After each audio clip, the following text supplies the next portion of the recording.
देता हूँ, ठीक है, ताकि मजीद जिन दोस्तों को समझ नहीं आई और वो मजीद उनको क्लियर हो जाएगी।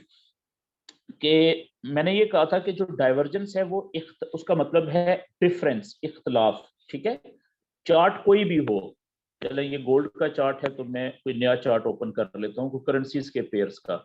मिसाल के तौर पे एक चार्ट हम ले रहे हैं,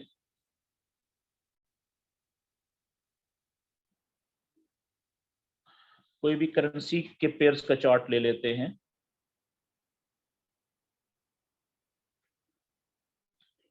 जैसे न्यूजीलैंड, ये एनजेडी और सीएडी है, न्यूजीलैंड डॉलर और कैनेडियन डॉलर, ठीक है। ये ओपन किया चार्ट और इसमें हम चले जाते हैं टेक्निकल चार्ट पे, और टेक्निकल चार्ट में जाने के बाद इसको हम ले जाते हैं फुल स्क्रीन के ऊपर। और मैंने आपसे कहा था कि नॉलेज कोई भी आपने अप्लाई करना है, चार्ट कोई भी हो, तो कोशिश करें कम से कम 1 डे के चार्ट से नॉलेज अप्लाई करना शुरू करें।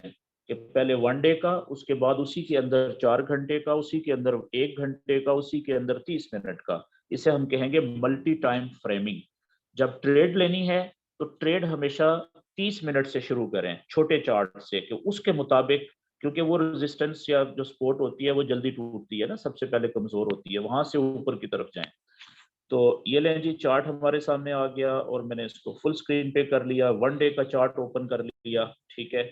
और यहाँ पे अब मैं डाइवर्जेंस यानी विटनेस या कंफर्मेशन को हम स्टडी करना चाह रहे हैं, तो यहाँ पे मैं इंडिकेटर भी लगाऊंगा, कौन सा, RSI, ठीक है जी। ये मोमेंटम इंडिकेटर है, तो डाइवर्जेंस में ये बहुत अच्छा रिजल्ट देता है। अब आप देखें इख्तलाफ, ठीक है। मैंने आपको बताया था कि कहाँ पे डाइवर्जेंस ढूंढें। ज्यादा इंपॉर्टेंट जो डाइवर्जेंस होती है वो RSI की लाइन जब 70 के लेवल के करीब होती है, उसके नजदीक या उसको टच कर रही होती है, या टच करके ऊपर जा चुकी होती है, वहां पे डाइवर्जेंस ढूंढते हैं। या जब नीचे वाला लेवल है 30 वाला, जब उसके करीब हो RSI की लाइन, ठीक है, टच कर रही हो या उसको क्रॉस करके नीचे जा चली गई हो, वहां पे ढूंढते हैं। तो वहां पे हमें डाइवर्जेंस अच्छी मिल जाती है, तो ज्यादा चांसेस होते हैं मिलने के। तो मिसाल के तौर पे अब ये एक चार्ट है, इसमें हम एक दिन के ऊपर हम यहाँ पे डाइवर्जेंस देखने की कोशिश करते हैं कि इख्तलाफ कहाँ पे आ रहा है, ठीक है जी। ओके ओके ओके, ये लें जी, ये एक इख्तलाफ यहाँ पे डाइवर्जेंस हमें मिली है, इस जगह पे आप देखें, ठीक है, 1 डे के चार्ट के ऊपर। और मैं इसको जल्दी से लाइनें लगाता हूँ ताकि सब दोस्तों को समझ लगे। ओके, ये लें जी, यहाँ पे आप देखें इस जगह पे, यहाँ पे ये इसने हाई बनाया था, ठीक है। और या लो बनाया था, नीचे जाते हुए ये लो बनाया था। और उसके बाद यहाँ पे कैंडल्स ने लोअर लो, पिछले लो से नीचे जाके एक लो बनाया है। और लेकिन जब हम यहाँ पे देखते हैं जो नीचे RSI की लाइन, तो यहाँ पे इसने क्या बनाया है, लो बनाया है।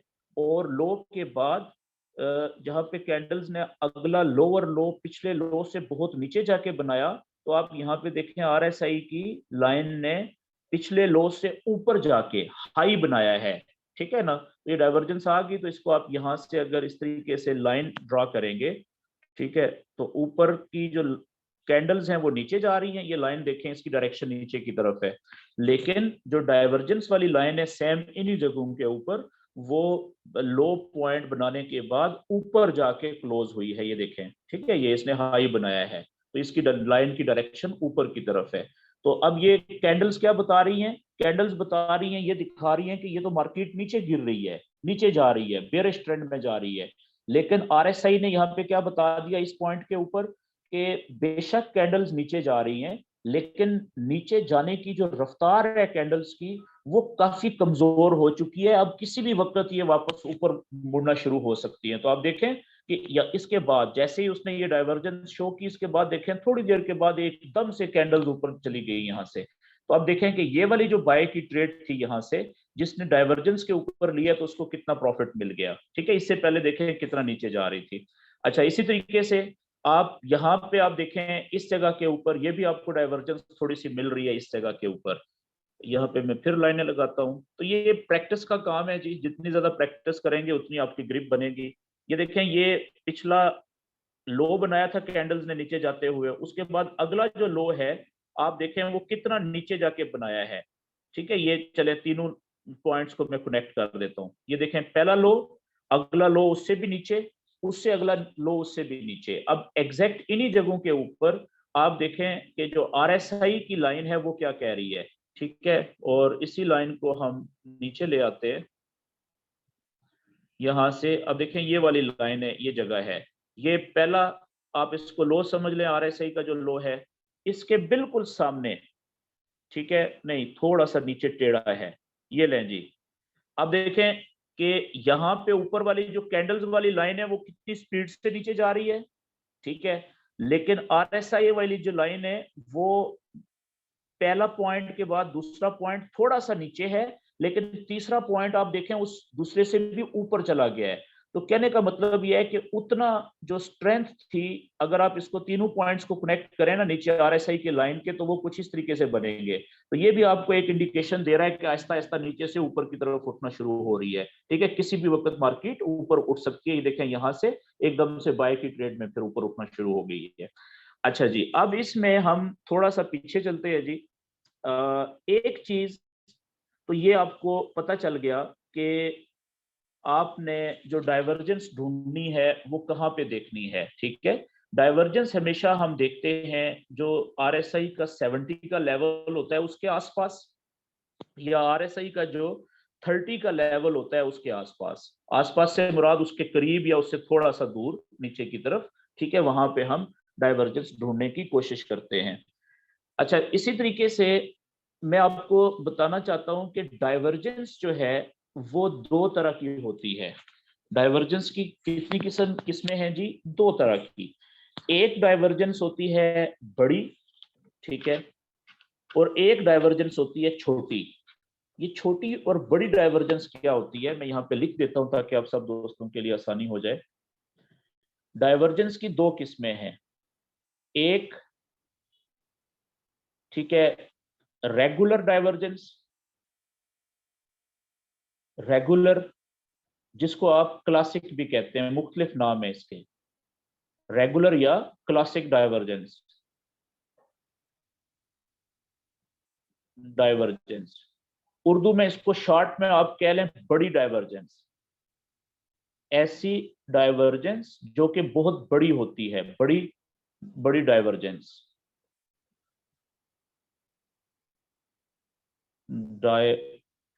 डाइवर्जेंस, ठीक है जी। और दूसरी जो होती है उसका नाम है जी हिडन, खुफिया।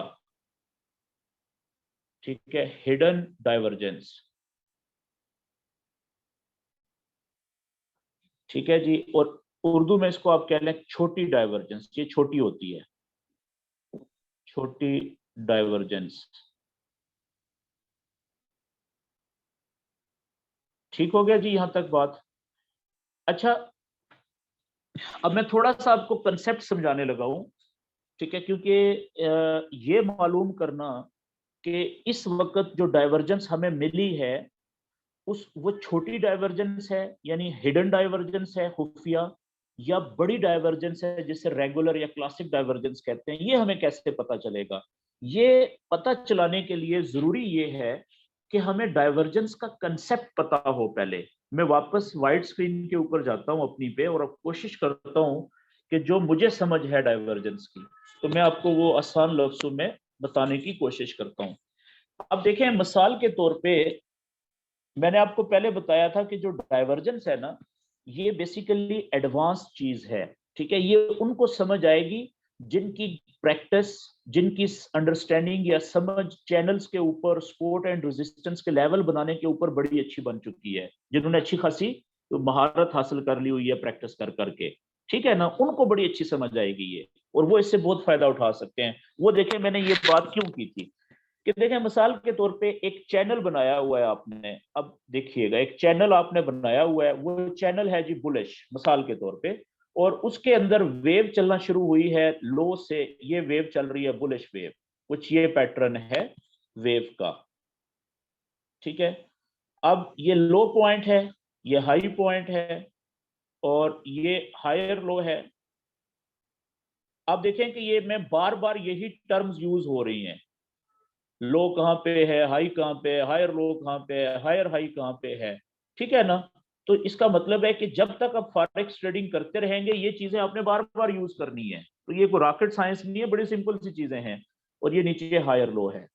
अब आप देखें कि बुलिश चैनल में हायर लो से जब उठी ऊपर वेव, तो इसका टारगेट क्या होना चाहिए कि पिछले हाई से ऊपर जाके इसने नया हाई बनाना है। यहां पे तो बना लिया। अब इस जगह के बाद, ठीक है, यहां पे इसने जब नया हायर हाई बना लिया, अब यहां से इसका टारगेट क्या होना चाहिए अगला, कि इससे भी ऊपर यहां पे जाके कहीं पे ये नया हायर हाई बनाए। यही टारगेट होना चाहिए ना बुलिश वेव का। लेकिन उसके लिए ये क्या करेगी, डायरेक्ट यहां से छलांग नहीं लगाएगी इस पॉइंट पे, बल्कि यहां से पुल बैक करेगी। पुल बैक करेगी वेव, नीचे आके कहां पे हायर लो बनाएगी इधर कहीं पे। तो अब देखें जब इसने यहां से ये पुल बैक करना है, तो यहां से इसने वापस नीचे आना है ना। तो हो सकता है आपने यहां पे जो डाइवर्जेंस अप्लाई की हुई थी इस जगह के ऊपर, अब देखिएगा यहां पे आपने आरएसआई अप्लाई किया हुआ है नीचे, RSI, ठीक है। वो आपको बताता है वेव कुछ इस तरीके से चला रहा है, वो बिल्कुल एग्जैक्ट। ये देखिएगा यहां से ऊपर गई, ठीक है, ये इस तरह से, ये इस तरह से, और ये यहां पे। अब थोड़ा सा पीछे लेके चलते हैं जी। ओके, RSI की वो कॉपी कर रहा है, ठीक है, ये इस तरीके से, और ये हायर लो बना, ये लो, ये हाई, ठीक है, ये हायर लो। और फिर उसके बाद ये वाला इसने यहाँ पे बनाया हायर हाई, ठीक है। और फिर ये नीचे आया हायर लो के लिए यहाँ पे, ये इसने हायर लो बनाया। लेकिन अब इसने यहां से जब ये ऊपर उठा, ठीक है, यहां से, तो अब इसने जिस तरह से वेव ऊपर गई है ना, पिछले हाई से ऊपर जाके यहाँ पे उसने हायर हाई बनाया था। तो अब डाइवर्जेंस ने क्या दे दिया है कि यहाँ पे जाके रुक गया है जी। तो ये इसने पिछले हाई से नीचे जाके थोड़ा सा, बल्कि इससे भी नीचे यहाँ पे जाके रोक दिया है इस जगह पे, ठीक है। तो अब देखें ये पिछले हायर हाई से भी नीचे है, ऊपर नहीं गया। तो इसने ये क्या बता दिया, डाइवर्जेंस तो दे दी ना यहाँ पे। आप देखें कि यहाँ पे ये पिछला हाई और अगला ये नीचे हो गया, इसको आप लो ही कहेंगे ना। लेकिन यहाँ पे उसने क्या बनाया है, ये हायर हाई था ऊपर, और इसने यहाँ पे नीचे आके ये हायर लो बनाया हुआ है यहाँ पे, ठीक है। तो हम यहां से इस डाइवर्जेंस को जो दे रहा है ये, मेरे ख्याल में मुझसे थोड़ा सा ये डायग्राम गलत बन गई है। मैं इसको थोड़ा सा ठीक करता हूं ताकि सही समझ आ जाए आपको। ये कंसेप्ट बड़ा जरूरी है समझना। एक सेकेंड जी, मैं जल्दी से इसको नीचे वाला जो RSI का मैंने लिखा है ना, वो स्ट्रक्चर मैंने ठीक नहीं बनाया। साथ साथ बनना चाहिए, ऊपर वाले के साथ नीचे। ये रेंज जी, ये रेड कलर का मैं बनाने लगा हूँ RSI की लाइन का, ठीक है। यहां से ये लो शुरू हुआ इधर से, ठीक है, लो से ऊपर हाई पे गया, हाई से नीचे ये देखें हायर लो पे आया इधर, ठीक है। उसके बाद फिर ये ऊपर गया, यहाँ पे इसने पिछले हाई से ऊपर जाके हाई बनाया, और फिर यहाँ पे आके इसने ये HL बनाया हायर लो, ठीक है। यहाँ तक तो RSI, ये नीचे RSI है, RSI की लाइन है नीचे वाली, ठीक है। अब यहाँ पे जो कैंडल है इसने ये बनाया है हायर हाई, ठीक है जी। और यहां से ये ऊपर तो गया, नीचे से ये इस HL के नीचे से यहां से ये ऊपर तो गया, लेकिन इसने पिछले हाई से ऊपर जाके नहीं बनाया, बल्कि पिछले हाई से थोड़ा सा नीचे ही इसने यहाँ पे, ठीक है ना, इसने बना दिया क्या, ये थोड़ा सा पिछले हाई से लो बना दिया, बल्कि इससे भी ये यहाँ पे बना दिया इसने इस जगह पे, ठीक है जी। अब इसमें डिफरेंस आ गया ना कि ये वाला पिछले हाई से देखें ऊपर हाई बना है, लेकिन यहाँ पे पिछले हाई से नीचे लो बना है यहाँ पे। अब कैंडल्स कह रही हैं कि इसने ऊपर जाना है, बुलिश वेव चल रही है। लेकिन यहाँ पे RSI क्या डाइवर्जेंस दे रहा है, ठीक है, वो कह रहा है नहीं जी मोमेंटम खत्म हो गया, अब ये वापस जा सकता है। तो अब मुझे बताएं कि यहाँ पे ये वाली जो डाइवर्जेंस दे रहा है ये छोटी वाली है या बड़े वाली है? ये छोटी डाइवर्जेंस है, हिडन डाइवर्जेंस है, जिसे आप पुल बैक भी कहते हैं चैनल की जुबान में। तो वो तो हमें चैनल भी कह रहा है कि भाई यहां से इसने पुल बैक करना है, नीचे हायर लो बनाएगा, हायर लो के बाद फिर ये ऊपर लंबी छलांग लगाएगा। तो इससे आपको क्या पता चला कि याद रखें कि चैनल के अंदर जब वेव पुल बैक करती है, चाहे बुलिश चैनल में चाहे बेरिश चैनल में, तो जो पुल बैक करते हुए जो डाइवर्जेंस आपको नजर आती है उसको हम हिडन डाइवर्जेंस कहते हैं। हिडन, पुल बैक के दौरान चैनल के अंदर देखें ये पुल बैक है, यहां पे भी पुल बैक हुआ था। पुल बैक का मतलब कुछ कदम पीछे हटना, ताकि लंबी छलांग ऊपर की तरफ आगे की तरफ लगाई जा सके, ठीक है। यहाँ पे भी पुल बैक है, तो यहाँ पे जो डाइवर्जेंस नजर आएगी वो है हिडन डाइवर्जेंस। यहाँ पे भी पुल बैक हुआ, ठीक है, वो भी हिडन, यहाँ पे भी हुआ, ये भी हिडन।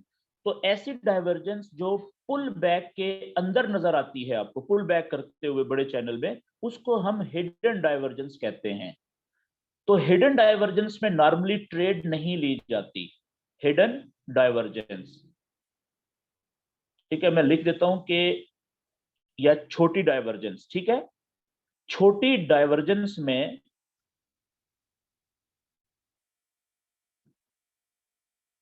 छोटी डाइवर्जेंस में ट्रेड नहीं ली जाती, नहीं लेनी चाहिए, शुरू में नए बंदों को ट्रेड नहीं लेनी चाहिए। और यही बात आपको जो चैनल का नॉलेज है वो भी कह रहा है कि चैनल कौन सा है, बुलिश। तो क्या बुलिश चैनल में हमें सेल की ट्रेड लेनी चाहिए यहां से? नहीं, बुलिश चैनल में हमें सिर्फ बाय की ट्रेड लेनी चाहिए, और वो भी HL से ऊपर उठते हुए। दोनों बातें कंफर्म हो गई, ठीक है।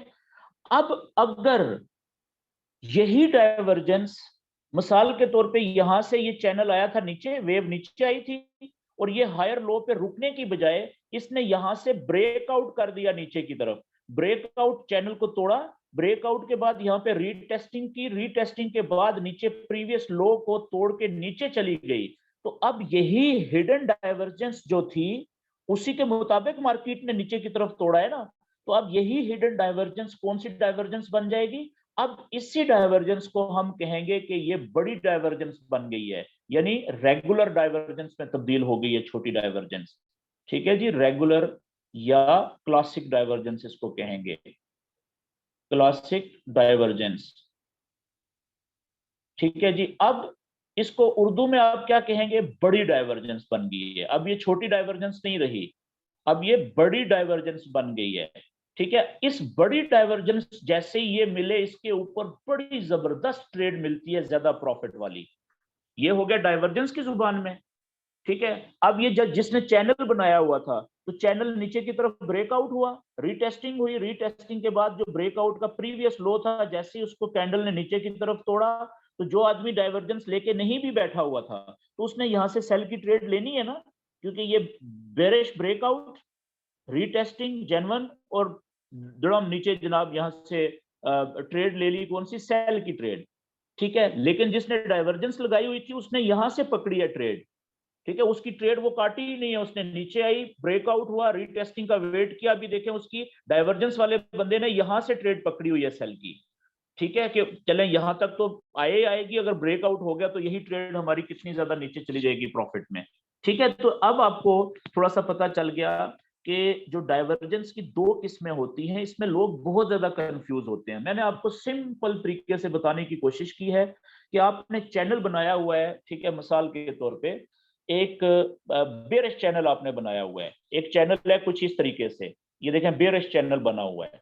बेरिश चैनल में क्या है? वेव जो है ऊपर से नीचे जा रही है, ये इस तरीके से सीक्वेंस बनाती हुई, ठीक है जी। इसमें ये हाई पॉइंट है, हाई पॉइंट से शुरू हुई और लंबी छलांग लगाई है, नीचे की तरफ लो बनाया।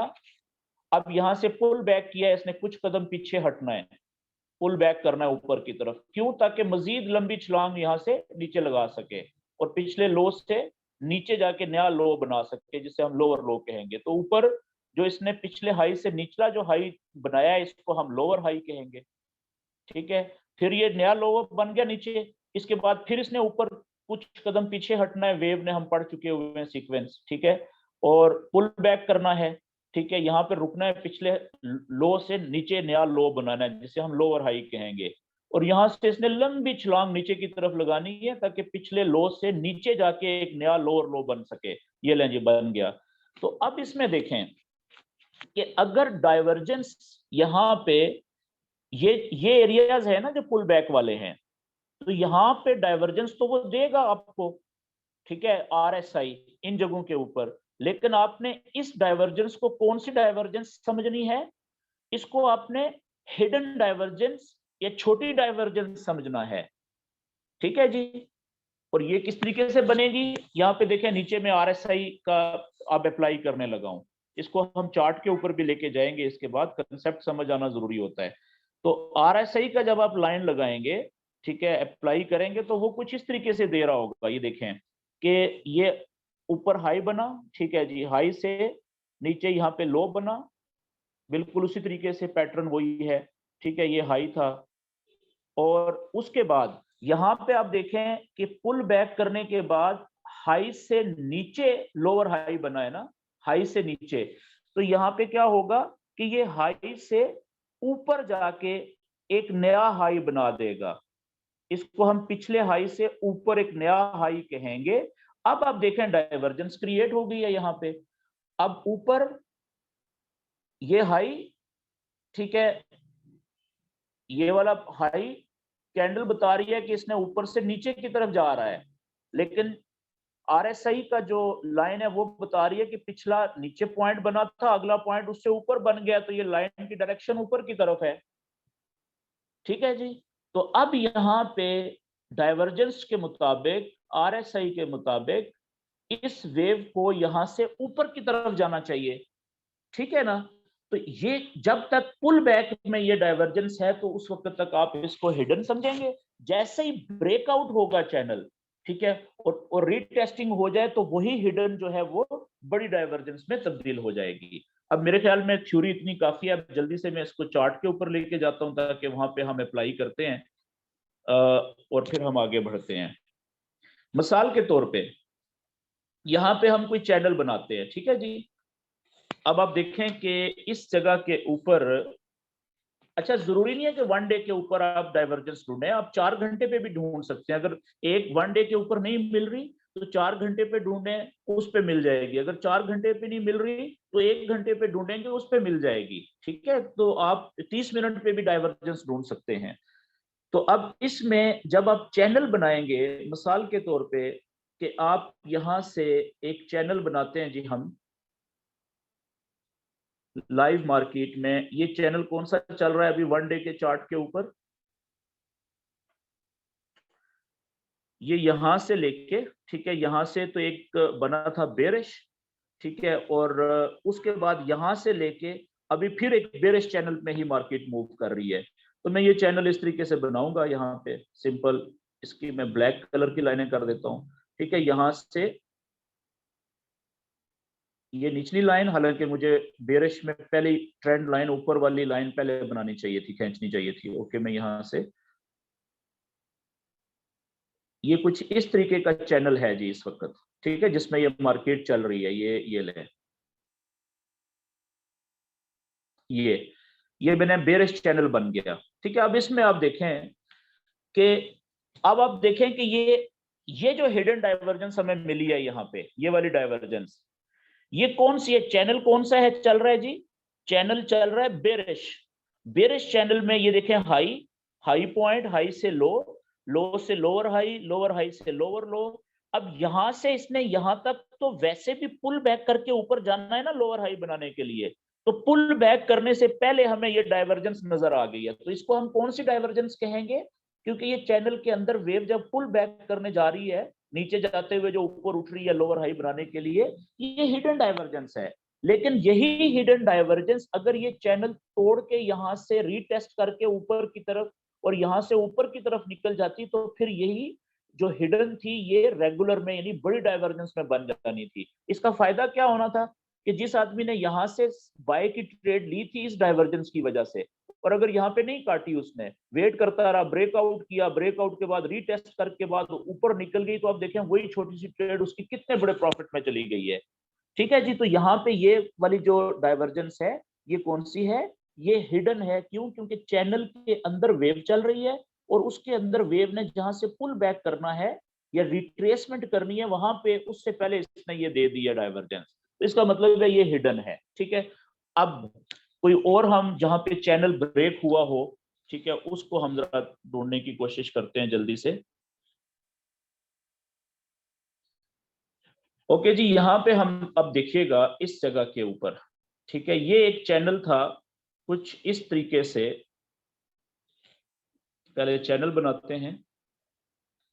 यहाँ पे आप देखें ये चैनल बन रहा है कुछ इस तरीके से, ठीक है जी। और ये यानी कि ये जो टेक्निक है, ये इसके लिए कोई भी चार्ट, जितना भी नॉलेज आप सीख रहे हैं, ये सारा नॉलेज किसी भी चार्ट पे भी आप इस्तेमाल कर सकते हैं। ये देखें कुछ इस तरीके का चैनल बना था यहाँ पे, ठीक है, 1 डे का। ठीक है, इसका अब यहाँ पे आप चेक करें कि डाइवर्जेंस कहाँ पे मिल रही है हमें। ओके, यहाँ पे तो डाइवर्जेंस इसने नहीं दी 1 डे में, और 4 घंटे में चले जाते हैं जी जल्दी से पीछे।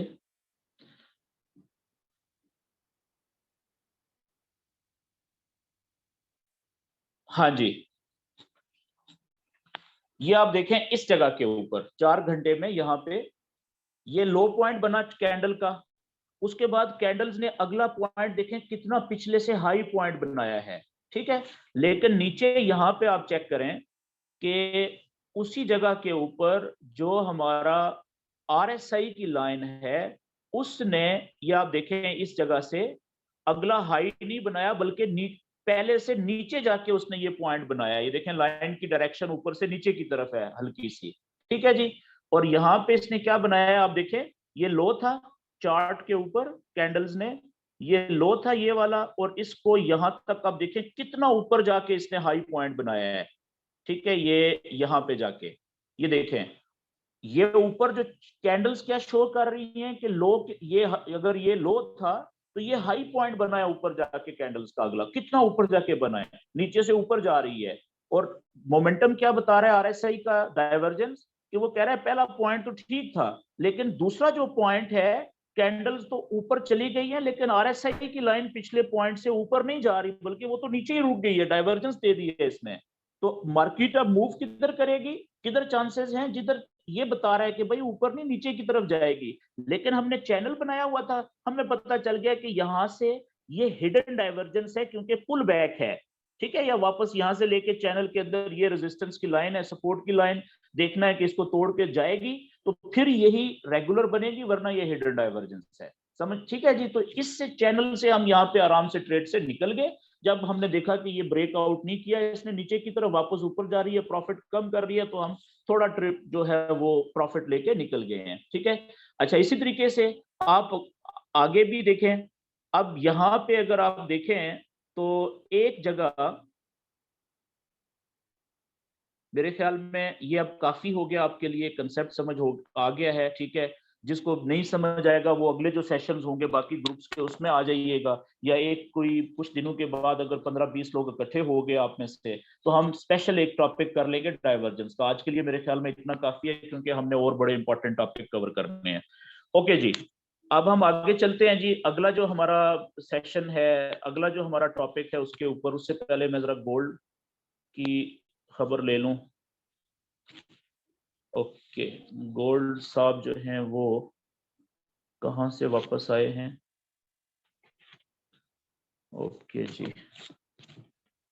टीपी इसने हिट की है कि नहीं की, नहीं टीपी नहीं हिट की। ओके, चलें फिर चला जाएगा वापस।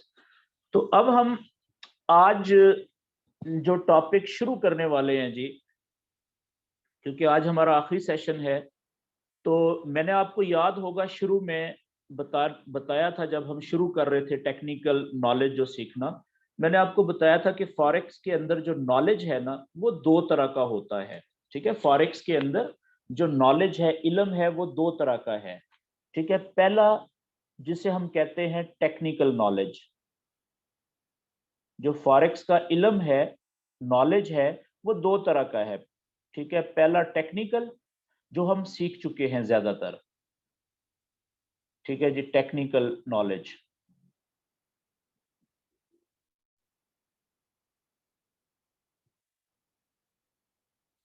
और दूसरा जो इल्म है वो होता है फंडामेंटल, जो अभी हमने सीखना है, फंडामेंटल नॉलेज।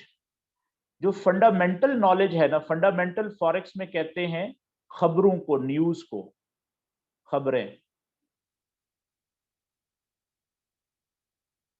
यानी न्यूज। तो न्यूज का जो नॉलेज है उसे हम फंडामेंटल नॉलेज कहते हैं। ठीक है। अच्छा, ये जो न्यूज का नॉलेज है, क्या ये फॉरेक्स के अंदर असरअंदाज होता है कीमत के ऊपर लेके जाने में या कीमत के नीचे लाने में? बिल्कुल असरअंदाज होता है जी। क्यों? इसलिए मिसाल के तौर पे आप देखिएगा, एक मुल्क है जिसका नाम है अमेरिका, यूनाइटेड स्टेट। अमेरिका की एक करेंसी है जिसका नाम है यूएसडी।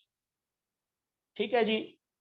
अब यूएसडी के पेयर बने हुए हैं यहाँ पे बेतहाशा, जितने भी मेजर पेयर हैं करेंसियों के, ठीक है, वो सारे के सारे, मिसाल के तौर पे गोल्ड है, ठीक है जी, XAU, उसका पेयर भी है, ज्यादा जो ट्रेड होता है अमेरिकन डॉलर के साथ।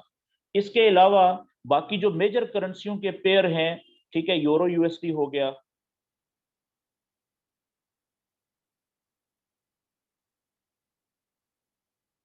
ठीक है, GBP USD हो गया,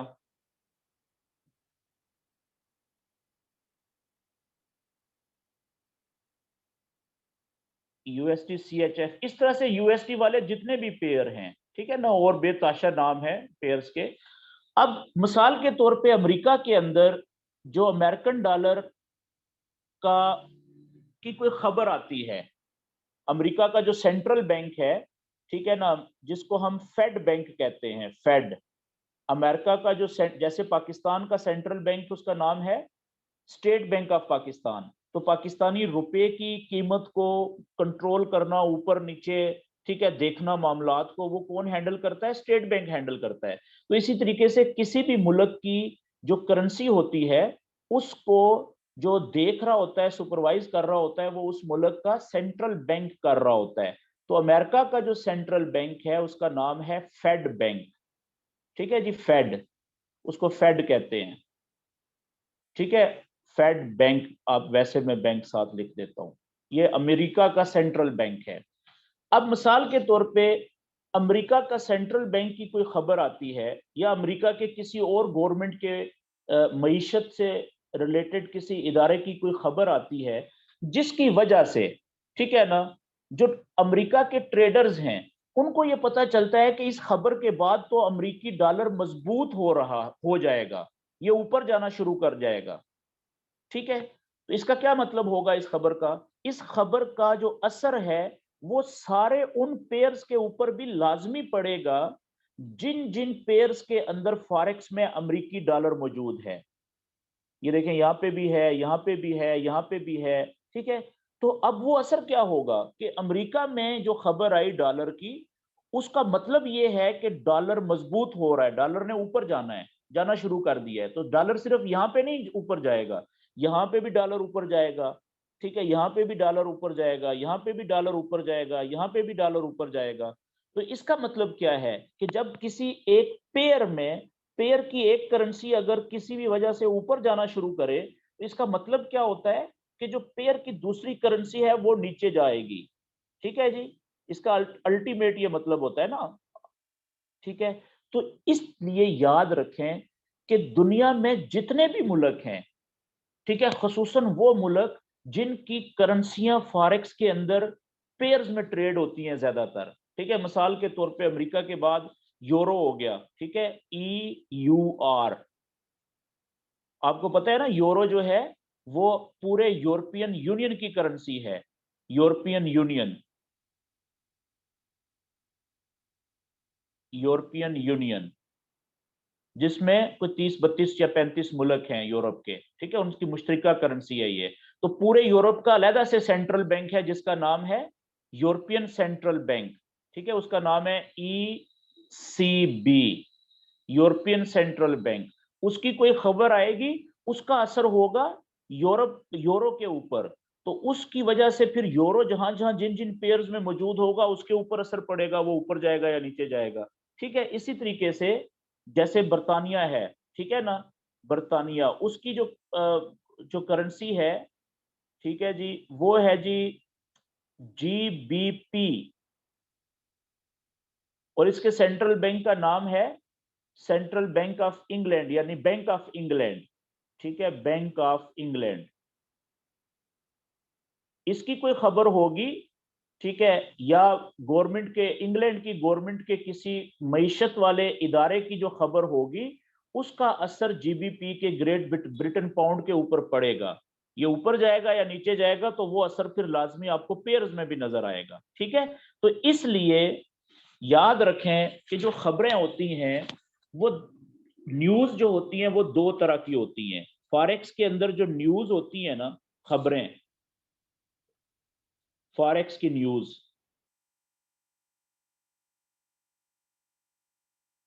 फॉरेक्स की न्यूज जो हैं या खबरें जो होती हैं, वो दो तरह की होती हैं, ये समझने वाली बात है। पहली खबर, पहली किस्म वो जो पहले से तयशुदा हो, जो खबर पहले से तयशुदा, मुकर्ररा टाइम के ऊपर, अपने मुकर्ररा टाइम के ऊपर उस खबर ने आना ही आना है। लोगों को 1 महीना, 2 महीने, 6 महीने पहले से पता होता है कि फलाने महीने की फलानी तारीख को फलाने टाइम पे ये खबर का नतीजा आना है। ठीक है ना, तो ये पहले से तयशुदा है। और एक खबर वो होती है जो पहले से तयशुदा नहीं होती, और वो अचानक नमूदार होती है, एकदम से अचानक आती है, जो पहले से किसी को भी पता नहीं होता, अचानक आती है खबर। ठीक है जी, ये दो खबरें होती हैं। तो याद रखें कि जो अचानक आने वाली खबरें होती है ना, ठीक है ना, ये, इसको मेजर फंडामेंटल कहते हैं। जो अचानक पहले से तयशुदा जो नहीं होती, इनको हम क्या कहते हैं? Major fundamental. मेजर का मतलब बड़ा, बड़ी न्यूज। ठीक है जी, ये होता है मेजर फंडामेंटल। तो फॉरेक्स में जो सबसे ज्यादा खतरनाक खबरें होती हैं ना, वो ये होती हैं जी, जो पहले से किसी को पता ना हो, ठीक है, कोई टाइम फिक्स ना हो, एकदम से अचानक आए। अब ये खबरें कौन सी हो सकती हैं? मिसाल के तौर पे कोई एक मुल्क किसी दूसरे मुल्क पे हमला कर दे, तो पहले से तो प्लान कोई नहीं है ना, दुनिया को नहीं पता। मिसाल के तौर पे कल को चाइना और अमेरिका की जंग शुरू हो जाती है, तो आज तक तो नहीं पता ना दुनिया को कि ये जंग भी शुरू हो सकती है। ठीक है, तो जब शुरू होगी एकदम से, तो दुनिया एकदम से शॉक में आएगी। तो इसका असर जो है इस खबर का, वो बहुत ज्यादा पड़ेगा मार्केट के ऊपर। मार्केट से मुराद फॉरेक्स के अंदर जो पेयर्स होते हैं उनके ऊपर। और ये असर कब तक पड़ता रहेगा? जब तक वो जंग का नतीजा नहीं निकलेगा। ठीक है, कि किसी एक मुल्क का हमला, एक मुल्क का दूसरे मुल्क पर हमला या जंग शुरू होना, एक मुल्क का दूसरे मुल्क पर, या इसको शॉर्ट में कर लें, जंग शुरू हो गई है जी, जंग। ठीक है, एक ये मिसाल। दूसरी मिसाल कि कोई आलमी वबा, कोई ऐसी बीमारी जो पूरी दुनिया में एकदम से फूट जाए, जिसकी वजह से पूरी दुनिया में तबाही, क़यामत बर्पा हो जाए। जैसे अभी देखें, पिछले साल, 2 साल पहले, जो 1.5-2 साल पहले आया था कोरोना, वो भी आलमी वबा थी ना। तो उसकी वजह से भी पूरी दुनिया का निज़ाम तहस नहस हो गया था। लोग समझना शुरू हो गए थे कि जी पता नहीं, शायद कोई भी ना बचे, सारे मर जाएंगे। तो ऐसी जो खबर है, जो आलमी वबा है, ये भी मेजर फंडामेंटल है, जिसका पहले से पता नहीं था, एकदम से आई, और कोई पता नहीं है कि आगे क्या होगा। तो इस तरह की जो बड़ी खबरें होती हैं, ठीक है, कोई बड़ा सैलाब, कोई बड़ा जलजला जिसमें बहुत ज्यादा तबाही हो जाए, ठीक है, तो इसको हम मेजर फंडामेंटल कहते हैं। या किसी मुल्क के अंदर जो गवर्नमेंट होती है उसका एकदम से टूट जाना, ठीक है, कोई मार्शल लॉ लग जाना। ठीक है, तो इस तरह की जो खबरें होती हैं जो अचानक आए, वो सबसे ज्यादा खतरनाक होती हैं, और उनका असर बहुत ज्यादा देर तक रहता है। ठीक है, अच्छा, पहले हम अब आ जाते हैं जो पहले से तयशुदा खबरें होती हैं। जो पहले से तयशुदा खबरें होती हैं ना, इनकी 3 किस्में होती हैं जी।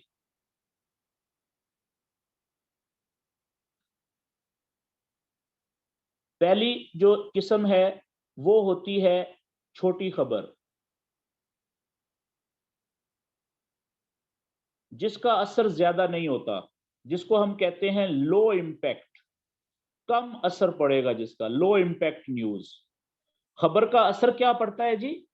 अगर कोई खबर पॉजिटिव है तो उस मुल्क की करेंसी ऊपर जा सकती है, अगर खबर नेगेटिव है तो जिस मुल्क की करेंसी के बारे में है वो नीचे जा सकती है, ठीक है।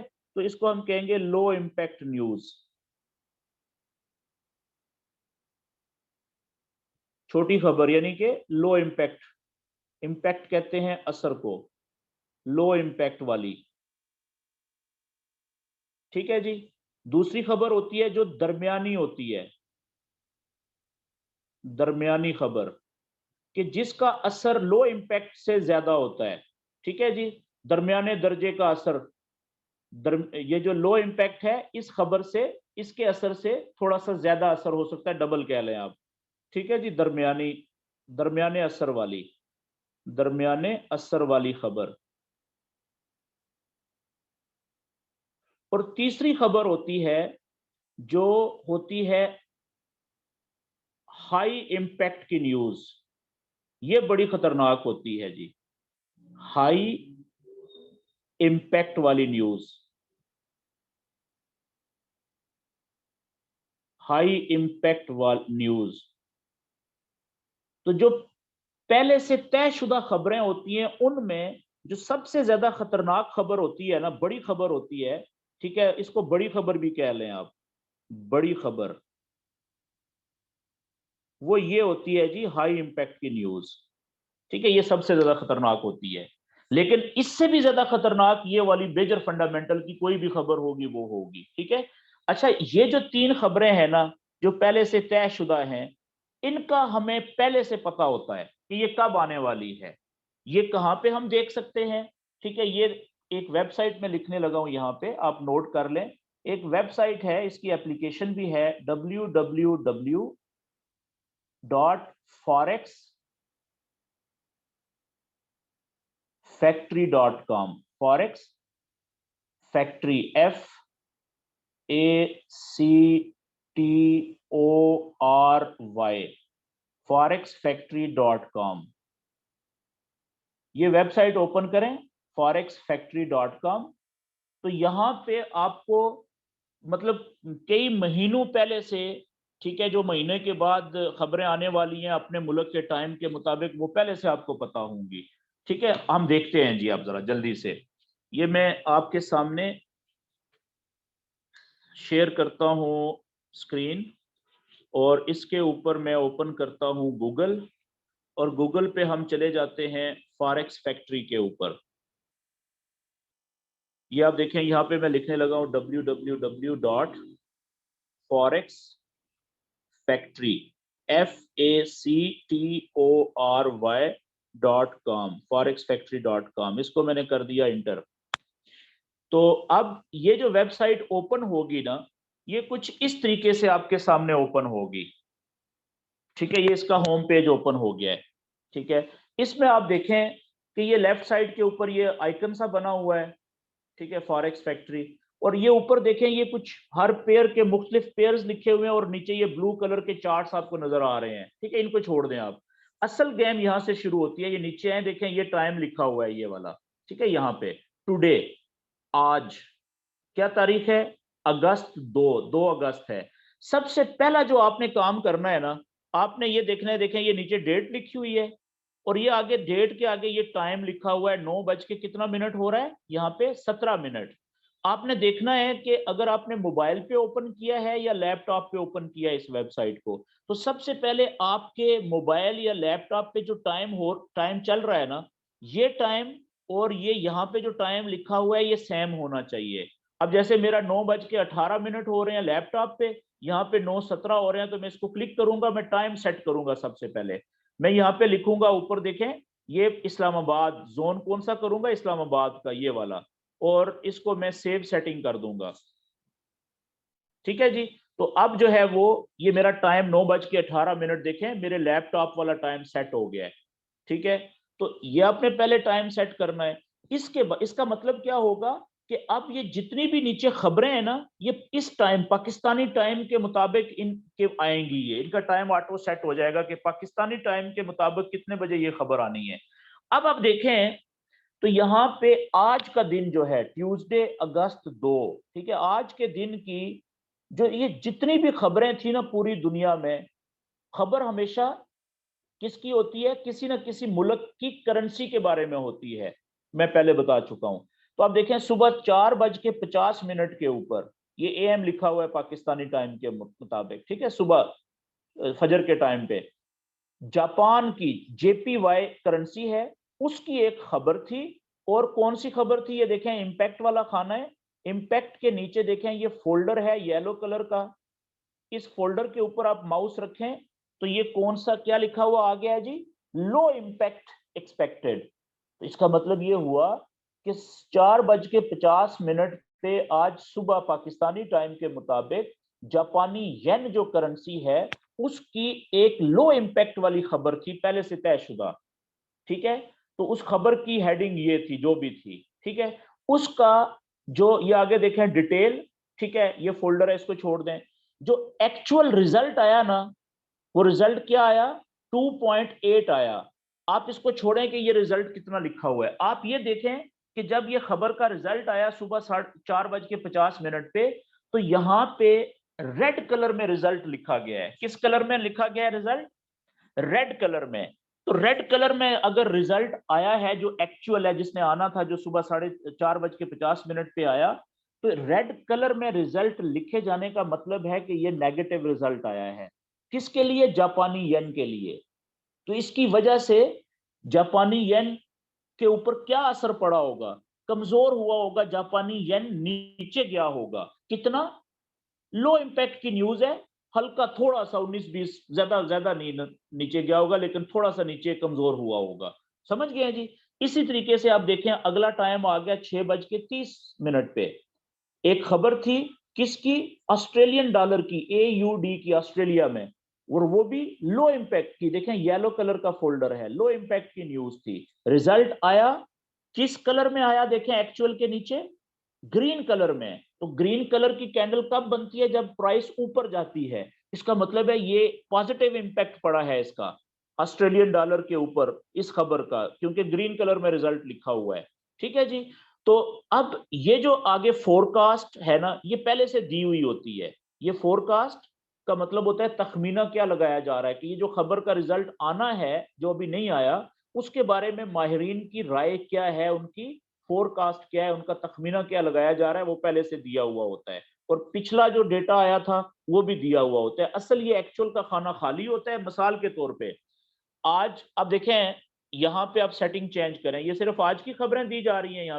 यहाँ पे मैं क्लिक करें ना टुडे पे, यहाँ पे आप कहें जी कि कहाँ से लेके, आज से लेके ट्यूसडे से, बल्कि मंडे से मैं कर लेता हूँ, ठीक है, सैटरडे फ्राइडे तक, ठीक है, मंडे से जो है वो, ये मंडे से लेके फ्राइडे तक 5 अगस्त तक मैं इसकी सेटिंग करता हूँ, 5 दिनों की खबरें।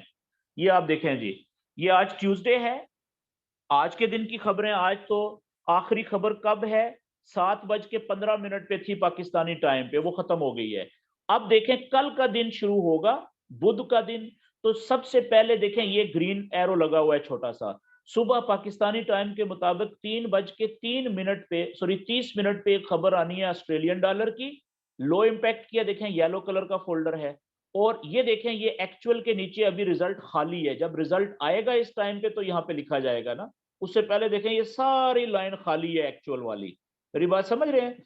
तो इस तरीके से ये आप देखें 9:30 बजे एक खबर आई थी आज सुबह ऑस्ट्रेलियन डॉलर की, और उसका ये इंपैक्ट के नीचे कलर, जो फोल्डर का कलर है वो कौन सा है जी, रेड। रेड कलर के फोल्डर पे जैसे ही आपने माउस रखा तो वो आपको क्या बता रहा है, हाई इंपैक्ट। ये हाई इंपैक्ट की न्यूज होती है, इसका असर बहुत ज्यादा हो सकता है। इसी तरीके से एक इंपैक्ट के नीचे आपको फोल्डर का रंग मिलेगा, ये ऑरेंज कलर का, ये देखें ऑरेंज कलर का है, ठीक है। इसके ऊपर आपने कर्सर रखा माउस का, तो ये क्या बता रहा है, मीडियम इंपैक्ट एक्सपेक्टेड, दरमियाने दर्जे की शिद्दत, ठीक है जी। तो याद रखें कि फॉरेक्स फैक्ट्री के ऊपर जो मैंने आपको बताया था कि असर के लिहाज से, इम्पैक्ट के लिहाज से 3 तरह की खबरें होती हैं। तो यहाँ पे उन तीनों तरह की खबरों के जो फोल्डर्स हैं उनका कलर डिफरेंट है। अगर फोल्डर का कलर येलो है तो येलो का मतलब है लो इम्पैक्ट वाली खबर, कम असर वाली खबर।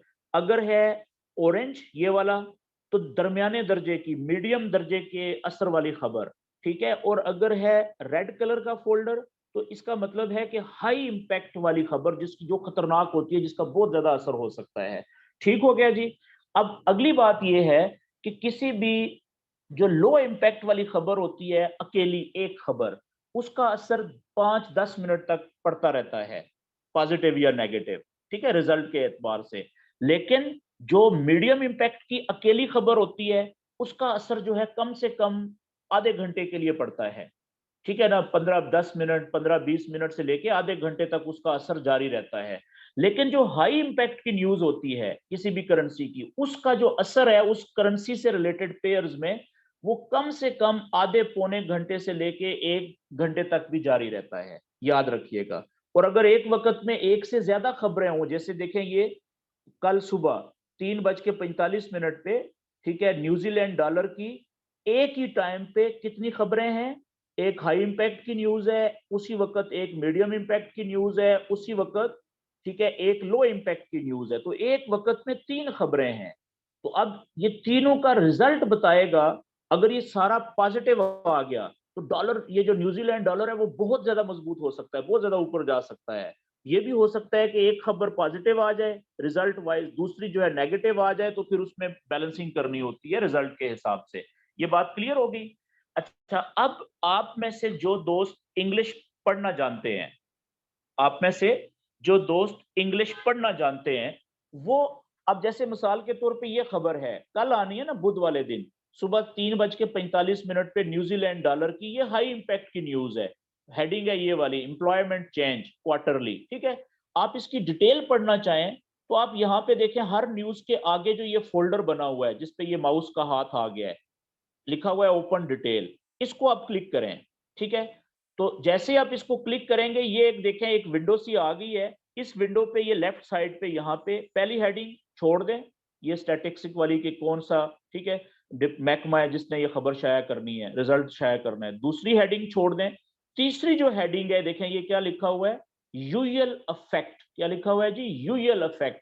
यूएल इफेक्ट का मतलब होता है अमूमी असर, कि इस खबर का जो मुमकिना असर है, जब इसका रिजल्ट आएगा वो क्या रिजल्ट डाल सकती है खबर।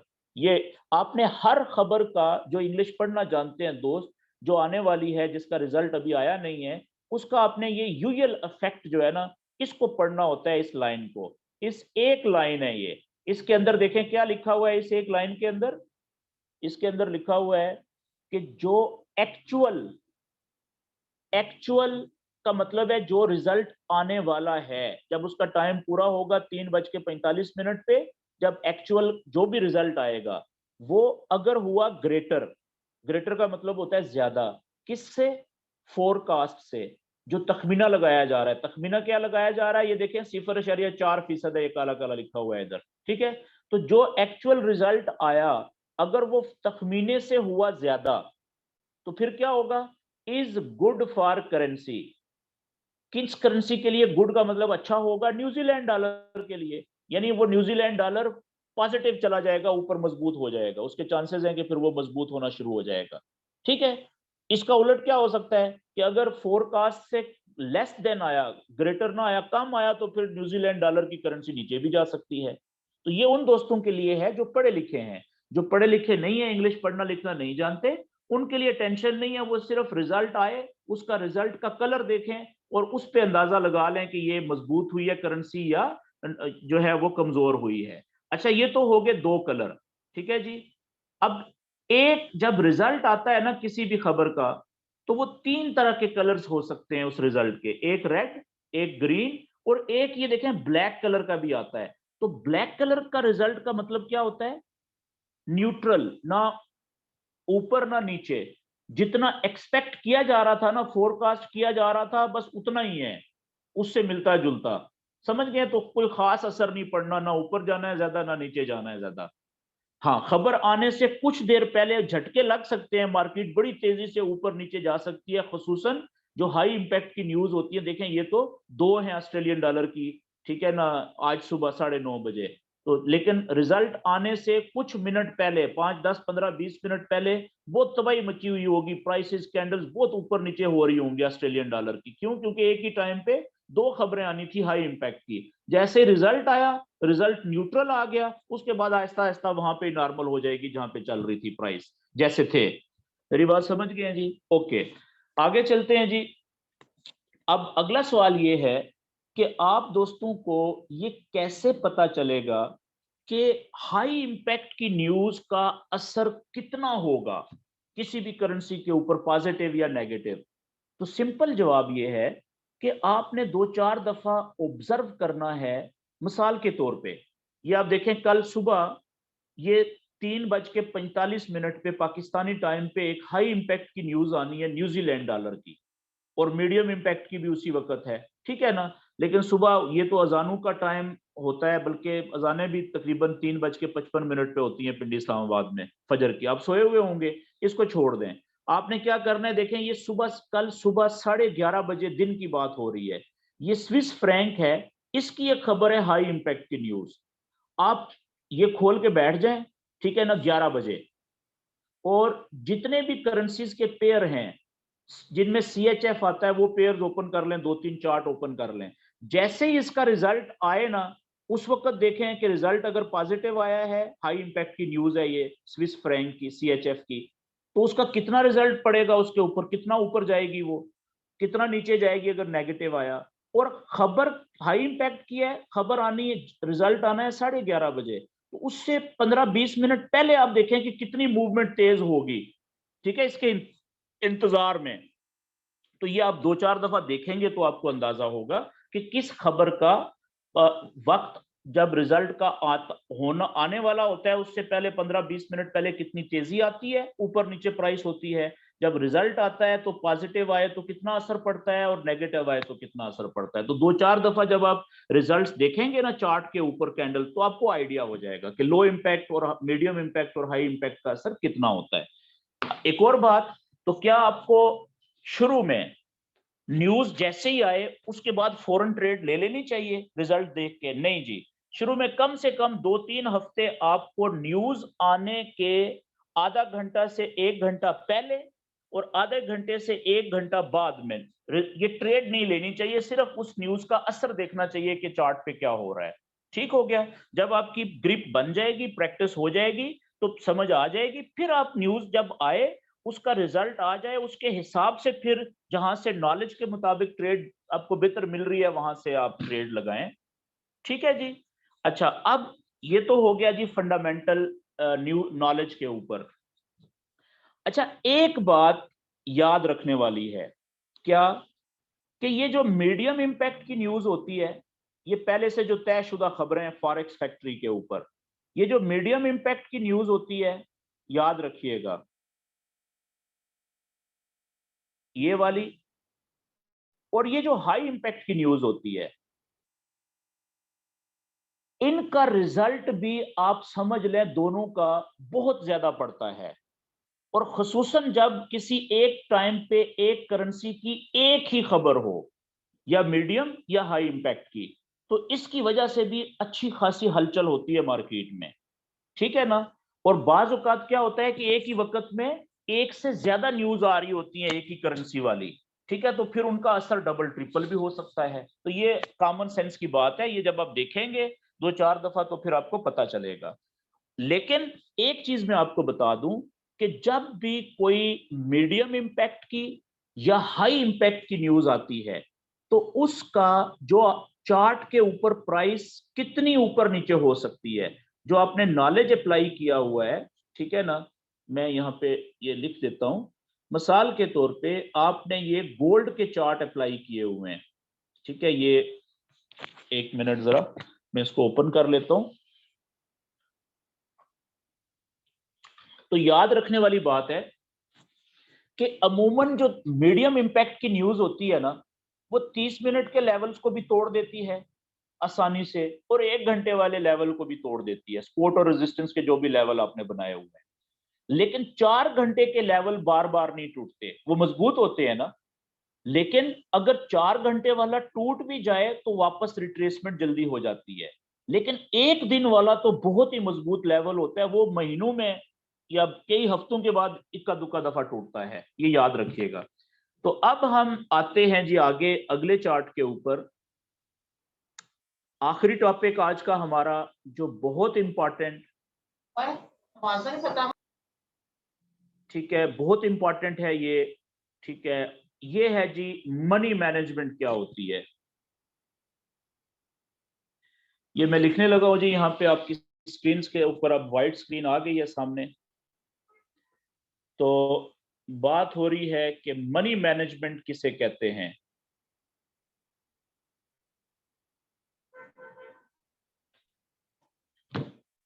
अच्छा जी, देखें, क्योंकि आपके अब 6-7 सेशन हो चुके हुए हैं, जितना नॉलेज मुझे आता है, ठीक है, इन 3 सवा 3 सालों में मैंने सीखा है, तो उसमें से जो ज्यादा जरूरी है, जो आसान भी था, जिसका जिसकी समझ भी आसानी से आती है दोस्तों को, नए बंदे को, और जिसका प्रैक्टिस आसानी से आप कर सकते हैं, जिसको इस्तेमाल भी बहुत आसानी से कर सकते हैं, और उसका फायदा भी आपको बहुत ज्यादा हो सकता है ट्रेडिंग में, वो सारी चीजें मैंने आपको बताने की कोशिश कर दी हुई है। अब आखिरी टॉपिक है आपका आज का, वो क्या है कि जब आप रियल अकाउंट के ऊपर ट्रेड करेंगे, एक बात याद रखें कि अभी तक आप कर रहे थे डेमो अकाउंट के ऊपर प्रैक्टिस, ठीक है। अब मैं आपसे ये कहूंगा कि डेमो के ऊपर जितनी आपने प्रैक्टिस करनी थी अब कर ली हुई है। अभी तक आपको कोई पता चल गया होगा आपका कि आपका जो इनर सेल्फ है, ठीक है, आपका दिल आपको बता रहा होगा कि क्या आपको ट्रेडिंग करनी चाहिए या नहीं करनी चाहिए। अगर तो आप अपने दिल से पूछें ये सवाल अब, ठीक है ना, तो अगर आपके अंदर से जवाब आता है कि हाँ ये मुझे कुछ ना कुछ समझ तो आ गई है, बेशक थोड़ी बहुत ही आई है, लेकिन है आपका दिल के कि हाँ करनी चाहिए, तो फिर मैं आपसे कहूंगा कि अब आप आज नहीं, आज डेमो पे करें, कम से कम कल से, ठीक है ना, टुमारो से आप अपना डिपॉजिट रियल अकाउंट में जरूर करें, कल से, ठीक है, रियल अकाउंट के ऊपर ट्रेड करना शुरू करें, रियल अकाउंट में ट्रेडिंग शुरू करें। क्यों? वो इसलिए कि देखें, याद रखें कि अगर आप अपनी ट्रेडिंग को बेहतर बनाना चाहते हैं ना, सीख सीख के रियल अकाउंट में ट्रेडिंग शुरू करें जी। तो अगर आप वाकई हकीकत में सीखना चाहते हैं और अपनी ट्रेडिंग स्किल्स को इंप्रूव करना चाहते हैं, तो वो डेमो अकाउंट पे नहीं हो सकता। क्यों? क्योंकि डेमो अकाउंट के ऊपर आपके ज़हन के जो लाशऊर का खाना होता है ना, ज़हन का एक पिछला कोना जो होता है, उसमें ये बात बैठी हुई होती है कि डेमो अकाउंट के ऊपर आपकी ट्रेड अगर प्रॉफिट में चली जाती है तो आप खुश तो होते हैं, लेकिन अगर आपकी ट्रेड नुकसान में जाना शुरू होती है तो आपको ज्यादा तकलीफ नहीं होती। क्यों? आपके ज़हन के पिछले कोने में ये बात शामिल होती है कि है तो फ्री अकाउंट ना, आपका असल पैसा थोड़ी है। तो उससे क्या होता है कि वो फियर ऑफ लॉस, कि जो नुकसान का खौफ होता है, वो आपके ज़हन में नहीं बनता, नहीं पड़ता। तो अक्सर औकात आप देखेंगे कि डेमो अकाउंट के ऊपर जब ट्रेड नुकसान में जा रही होती है तो आप नहीं काटते उसको। क्यों? आपको पता है भाई वापस आ जाएगी आपके अकाउंट में, तो पैसे ही बहुत पड़े हुए हैं फ्री वाले, और ज्यादातर वो ट्रेड फिर वापस प्रॉफिट में आ जाती है। मेरी बात समझ रहे हैं? तो रियल अकाउंट में ये वाली फीलिंग नहीं होती। जो हकीकी अकाउंट होता है ना, जिसमें आप पैसे डालते हैं, ट्रेड करते हैं, तो वहां पे एक एक डॉलर का हिसाब किताब होता है। अगर मिसाल के तौर पे आपने $100 डाला है अकाउंट में, ठीक है जी, $100 रियल अकाउंट में डाला है, तो अगर आपने एक ट्रेड लगाई तो आपने वो नॉलेज के मुताबिक ट्रेड लेने की कोशिश करें, तुक्के पे ट्रेड मत लें, बगैर किसी वजह के ट्रेड नहीं लेनी। अगर वो ट्रेड प्रॉफिट देगी ना आपको $1 का, तो आप देखिएगा कि आप फौरन उस ट्रेड को काटने की करेंगे। क्यों? आपका ज़हन कहेगा कि ये ना हो कि ये $1 जो प्रॉफिट आ रहा है ये भी कम हो जाए, ये नुकसान में ना चला जाए, तो आप जल्दबाजी में ट्रेड क्लोज करने की कोशिश करेंगे। ये रियल अकाउंट की बात कर रहा हूं। और अगर ये माइनस में चला गया, ठीक है, -$1, तो अब नॉलेज आपका कह रहा होगा कि यहां पे आपको ये ट्रेड नुकसान में काट देनी चाहिए, लेकिन आपका दिल कहेगा नहीं नहीं नहीं, $1 नुकसान हो जाएगा, वो ये वापस आ जाएगी, इंशाल्लाह वापस आएगी, प्रॉफिट में आएगी। देखते देखते वो नुकसान आपका $2 का हो जाएगा। फिर आपका दिल कहेगा काट दूं, थोड़े नुकसान में $2 नुकसान में काट दूं, ये ना हो कि ये नुकसान ज्यादा हो जाएगा। फिर आपका जज्बात आपको कहेंगे नहीं नहीं नहीं, वापस आ जाएगी, ना काटें। फिर आप देखेंगे ये नुकसान बढ़ता जाएगा, $3 का हो जाएगा, $4 का हो जाएगा। ठीक है, तो यहाँ पे 2-4 दफा जब आप इस तजर्बे से गुजरेंगे ना, नुकसान करेंगे, फिर आपको पता चलेगा कि नहीं, आप जो गलती कहां पे कर रहे हैं। जब यहां पे गई थी, मैंने जो आपको बताया कि जो एसएल वाली जगह होती है कि जहां से आगे अगर गए तो नुकसान में ट्रेड को काट देता, कि थोड़े नुकसान में ट्रेड काट के जान छुड़ाएं इस बजाय इसके कि वो नुकसान बड़ा हो जाए। ठीक है, तो ये वाली जो फीलिंग है ना, ये सिर्फ रियल अकाउंट में है, ये डेमो अकाउंट में नहीं है जी। तो इसका मतलब है कि ये रियल अकाउंट में जितनी जल्दी आप ट्रेड करना शुरू करेंगे, उतनी जल्दी इस खौफ से छुटकारा पा लेंगे, इस खौफ पे कंट्रोल हासिल कर लेंगे, इस गलती को सुधार लेंगे उतनी जल्दी आप। ठीक है जी। अच्छा, आगे चलते हैं जी। तो रियल अकाउंट के ऊपर जब आप ट्रेड करेंगे शुरू, तो उसके ऊपर ट्रेड करने के कुछ सुनहरी असूल है, जिन्हें हम कहते हैं प्रिंसिपल्स ऑफ मनी मैनेजमेंट। ठीक है जी, असूल, प्रिंसिपल्स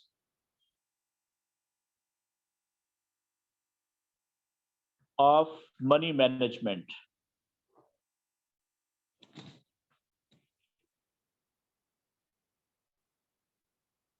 ठीक है जी, इसका उर्दू में तर्जुमा ये होगा कि रियल अकाउंट पर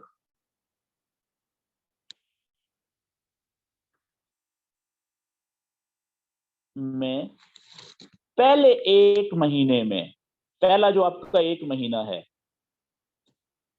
ये मैं लिख रहा हूं, पहले 1 महीने में सख्ती से अमल करने वाले असूल।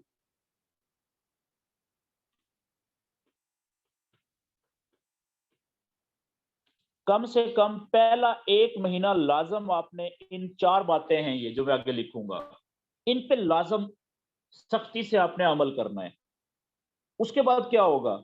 जब 1 महीना पूरा होगा ना, 4 हफ्ते, उसके बाद आप बहुत कुछ सीख चुके होंगे और अच्छी बातों की, इन असूलों पे अमल करने की आपकी आदत बन चुकी होगी। फिर आप बेशक इन असूलों पे अमल ना भी करें, तो आपके लाशऊर में ये बात होगी कि आपने ये गलती नहीं करनी। जिस तरीके से जब आप ड्राइविंग सीखते हैं ताजा ताजा, जब आप पहला दिन होता है आपका, जब आप गाड़ी के ड्राइविंग सीट पे बैठते हैं, स्टीयरिंग पकड़ते हैं, उस वक्त आपकी ड्राइविंग इंतहाई गंदी होती है, ऐसा है कि नहीं? लेकिन थोड़ी देर के बाद, 1 घंटे के बाद, आप अच्छे खासे बेहतर ड्राइवर बन चुके होते हैं, या 1 दिन की ड्राइविंग की प्रैक्टिस के बाद, या 2 दिन की ड्राइविंग की प्रैक्टिस के बाद आप बहुत एतमाद के साथ, कॉन्फिडेंस के साथ गाड़ी ड्राइव कर रहे होते हैं। बिल्कुल यही मिसाल फिट होती है फॉरेक्स ट्रेडिंग में। फॉरेक्स ट्रेडिंग में ड्राइविंग सीखते हुए 1 दिन का मतलब होता है 1 महीना। जब 1 महीना आप ये असूल अप्लाई करके, इसमें गलतियां करके, उनसे सीख के, थोड़ा थोड़ा प्रॉफिट करके, थोड़ा थोड़ा नुकसान करके, जब 1 महीना गुजार लेंगे ना, तो आप बहुत बेहतर ट्रेडर बन चुके होंगे। जिस तरीके से एक आप अच्छे ड्राइवर बन जाते हैं, ठीक है, पूरे एतमाद के साथ आप ट्रेड कर रहे होंगे। इल्म के ऊपर आपका जो आपने सीखा है, जो आप अप्लाई कर रहे होंगे, उसके ऊपर आपका भरोसा बढ़ चुका होगा, एतमाद बढ़ चुका होगा, उसका लेवल बढ़ चुका होगा, यकीन बढ़ चुका होगा।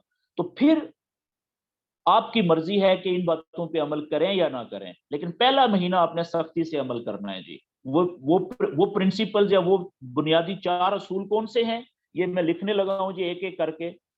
आपने इन पेजेस का स्क्रीनशॉट जरूर लेना है। ओके ओके ओके ओके, मेरे ख्याल में मेरी स्क्रीन गायब हो गई है। वो असूल कौन से हैं जी बुनियादी मनी मैनेजमेंट के? उसमें जो पहला असूल है जी वो है, ये मैं लिख रहा हूं कि अपना रोजाना का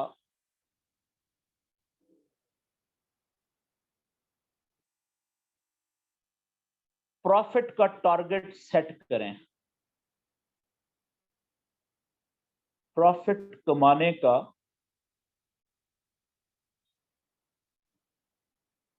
टारगेट सेट करें, तय करें या मुकर्रर करें, जो भी। अच्छा, ये टारगेट आपको कितना प्रॉफिट कमाना चाहिए पहले 1 महीने में रोजाना जब भी आप ट्रेड करें? तो जितना भी आपका डिपॉजिट है ना, इसका असूल क्या है जी? ये मैं आपको असूल लिखने लगा हूं, ठीक है। इसका असूल ये है, यहां पे लिख देता हूं, प्रॉफिट तय करने का, कि जितना आपका डिपॉजिट है ना, जितना डिपॉजिट है यानी जितने पैसे आपने रियल अकाउंट में डाले हैं, जमा करवाए हैं। तो यहाँ पे डॉलर में ट्रेडिंग होती है, पैसे आपने डॉलर्स में, अगर आप न्यूरॉन में करेंगे तो 165 रुपए का $1 है डिपॉजिट करते हुए, ठीक है। जब आप विदड्रॉ करेंगे, निकालेंगे, तो 160 रुपए का आपको $1 मिलेगा, ठीक है। आप ये 165 का फिक्स है यहाँ पे। जो लाइव मार्केट है, ओपन मार्केट, वो भी है, लेकिन बेहतर यह है कि आप आगाज में फिक्स रेट के ऊपर है, 165 रुपए के ऊपर डिपॉजिट। ओके, ये बात की बात है। तो जितना आपने डिपॉजिट किया है ना, उसका डिपॉजिट का रोजाना, इस डिपॉजिट का आधे फीसद से लेके 0.5% से ज्यादा 1% रोजाना प्रॉफिट कमाना है जी, इससे ज्यादा नहीं। रोजाना प्रॉफिट कमाए,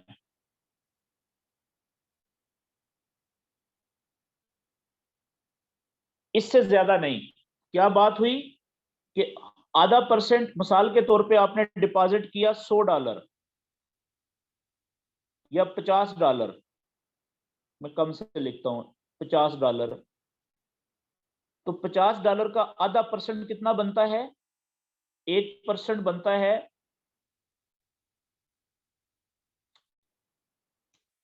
50 पैसे, यानी आधा डॉलर। तो $0.25 बनेगा आधा, आधा डॉलर, आधा परसेंट, और 1% बनेगा $0.50। ये हो गया आधा फीसद कम से कम, ये हो गया ज्यादा से ज्यादा आधा डॉलर, यानी 1%। समझ गए जी? इसी तरीके से अगर आपका डिपॉजिट है $100 का, तो आधा फीसद होगा $0.50, आधा डॉलर रोजाना, और ज्यादा से ज्यादा 1% होगा $1। $100 का 1% $1 बनता है, ठीक है। और अगर आपका है $200 का डिपॉजिट, तो आधा फीसद बनेगा $1 रोजाना, और 1% बनेगा $2 रोजाना। इसी तरीके से अगर आपका है $1000, एक आधा फीसद बनेगा $5 रोजाना, और 1% बनेगा $10 रोजाना। अच्छा, जब आपने ट्रेड लगाई नॉलेज के मुताबिक, आधे फीसद से लेके 1% तक का टारगेट पूरा हो गया ना प्रॉफिट का, उसके बाद उस दिन आपने फिर दोबारा ट्रेड नहीं करनी, याद रखिएगा। फिर अगला दिन का इंतजार करें। आपको पता है कि हफ्ते में 5 दिन ट्रेडिंग होती है, हफ्ता और इतवार 2 दिन ट्रेडिंग बंद होती है, 2 दिन रेस्ट करें, चार्ट के ऊपर नॉलेज लगाएं, अप्लाई करें, सीखें। खबरों का टाइम आ गया है, उसका रिजल्ट देखें चार्ट के ऊपर कितना पड़ रहा है, लेकिन ट्रेड आपने नहीं करनी। अगर आपका टारगेट पूरा हो गया, मिसाल के तौर पे आपने $100 जमा करवाया, आपका टारगेट था आधा डॉलर प्रॉफिट कमाना है या ज्यादा से ज्यादा $1, एक ही छोटी सी ट्रेड ने आपको 10 मिनट में या 5 मिनट में या आधे घंटे में प्रॉफिट दे दिया इतना। अब आपका दिल करेगा कि जी अभी तो आपने ट्रेड शुरू ही नहीं की और टारगेट पूरा हो गया प्रॉफिट का जितना एक दिन में कमाना था। तो खुदा के लिए उस वक्त अपने लालच को कंट्रोल करना है आपने, कि ऐसा ना हो कि आप कहें कि नहीं नहीं अभी तो ट्रेड शुरू ही नहीं की। इस शैतान के लालच में नहीं आइएगा, धोखे में नहीं आइएगा, ठीक है। मकसद क्या है, ये इन बातों पे, इस असूल पे सख्ती से अमल करने का मकसद क्या है कि जब आपको 2-3-4 महीने गुजरेंगे ना फॉरेक्स ट्रेडिंग में, रियल अकाउंट पे ट्रेड करते हुए, फिर आपको, आपसे कोई पूछेगा कि यार आप ये बताओ सबसे बड़ी गलती क्या ट्रेडर करता है फॉरेक्स ट्रेडिंग में, आप कहेंगे वो अपने लालच पे कंट्रोल नहीं कर पाता। तो वही बात मैं आपको बता रहा हूं कि आपने ये लालच को कंट्रोल करना है, ठीक है। क्यों? 1% प्रॉफिट थोड़ा नहीं है भाई। अगर आप फॉरेक्स ट्रेडिंग ना कर रहे हो तो मार्केट में कोई और बिजनेस करो, जैसे प्रॉपर्टी का बिजनेस है, कोई और बिजनेस है जो रवायती बिजनेसेस होते हैं, तो उसमें तो आपको जितना भी आप पैसा लगाओगे, आपको पता है महीने में भी 1% नहीं मिलता प्रॉफिट। यहाँ पे तो एक दिन में आपने 1% प्रॉफिट कमा लिया, और मैं कह रहा हूँ इससे ज्यादा मत कमाओ शुरू में, पहले महीने में, ठीक है। मिसाल के तौर पे आप देखिएगा कि आपके अकाउंट में है 1 करोड़ रुपया, इसकी 1% की, आधे फीसद से लेके 1% रोजाना जो प्रॉफिट होता है, उसकी ताकत देखिएगा जरा। आपके अकाउंट में है 1 करोड़ रुपया, ठीक है जी, 1 करोड़ रुपए। मैंने आपसे कहा है कि आपने रोजाना प्रॉफिट कितना कमाना है, आधा फीसद कम से कम, और ज्यादा से ज्यादा कितना, 1%। और मैंने आपको बताया रोजाना, हफ्ते में 5 दिन। तो अब आप देखिएगा 1 करोड़ का आधा फीसद कितना होता है, पाकिस्तानी रुपयों में कर लेते हैं, 50,000 रुपया, 50,000 रुपए। और एक ज्यादा से ज्यादा 1% कितना होगा, 1 लाख रुपया, 1 लाख। इसको जरूर दें ना 20 दिन से, महीने में, हफ्ते में 5 दिन, जरबे 5, ठीक है, हफ्ते में ये 5 लाख बन गया, 5 लाख पर हफ्ता कमाई प्रॉफिट। और अगर आधा फीसद भी कमाए तो इसको जरबे 5 करें ना, तो ये बन गया कितना, 2.5 लाख, 2.5 लाख एक हफ्ते में। तो 4 से जरब दें, जरब 4, ये बन गया 10 लाख महीने में,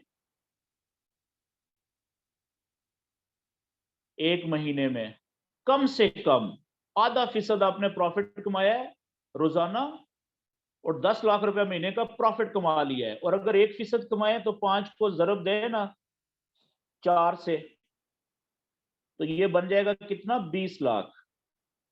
अब मुझे आप बताएं कि ये है कम से कम इसकी ताकत प्रॉफिट कमाने की, आधे से 1% भी अगर आप कमाए रोजाना, ये थोड़ा तो नहीं है। अब अगर आप फॉरेक्स ट्रेडिंग नहीं कर रहे तो 1 करोड़ रुपए आप लेके निकले ना मार्केट में, आप बहुत बड़े अच्छे बिजनेसमैन हैं, प्रॉपर्टी का बिजनेस करेंगे, कोई और बिजनेस करेंगे, करोड़ रुपया लगाएं तो महीने में कितना पैसा कमाएंगे आप, महीने में 1 लाख रुपए से ज्यादा नहीं मिलेगा आपको महीने का। 1 लाख जमा मनफी कर लें, प्लस माइनस महाना, इससे ज्यादा नहीं मिलेगा। और वो जरूरी नहीं है हर महीने मिले। बाजुकात एक घर खरीदेंगे, प्लॉट खरीदेंगे, पैसे फंस जाएंगे, वो बिकेगा ही नहीं, पता लगा कि 2-3 महीने हो गए हैं, 6 महीने हो गए हैं और 2-3 लाख प्रॉफिट भी नहीं मिल रहा, समझ गए। और ये दूसरी तरफ देखें, असल पैसा उधर ही पड़ा है, और रोजाना थोड़ा थोड़ा रिस्क लेके, इंतहाई कम लालच करके आप कितना ज्यादा प्रॉफिट बन रहा है, आधा फीसद और 1% भी रोजाना भी। तो ये इसका है कम से कम अर्निंग पोटेंशियल फॉरेक्स ट्रेडिंग का। तो आपने जो पहला बुनियादी असूल जो याद रखना है कि अपना रोजाना का आपने टारगेट तय करना है, और कितने अरसे के लिए, सिर्फ 1 महीना, पहला 1 महीना इस पे सख्ती से अमल करना है जी। ये बात क्लियर होगी जी। आगे चलते हैं जी। दूसरा असूल जो है वो क्या है कि जल्दबाजी में ट्रेड नहीं लेनी, कभी भी जल्दबाजी में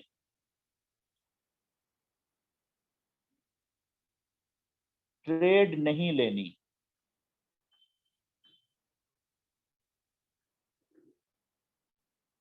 जब भी आपका ट्रेड लेने का दिल करे, कोशिश करें कि ट्रेडिंग का टाइम तय कर लें। क्या?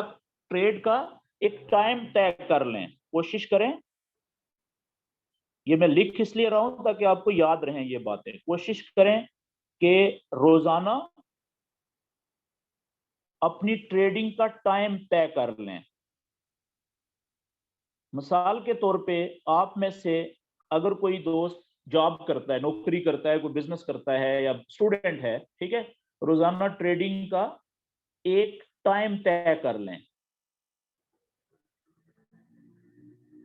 तो शाम 5 बजे तकरीबन या 6 बजे सारे लोग, स्टूडेंट हों, जॉब करने वाले हों, बिजनेसमैन हों, वो घर आ जाते हैं। ऐसा ही है। तो ये टाइम जो शाम 6 बजे से लेके, पाकिस्तानी टाइम की बात कर रहा हूं, 6 बजे से लेकर, बल्कि नहीं, थोड़ा सा मैं इसको मजीद बेहतर कर दूं,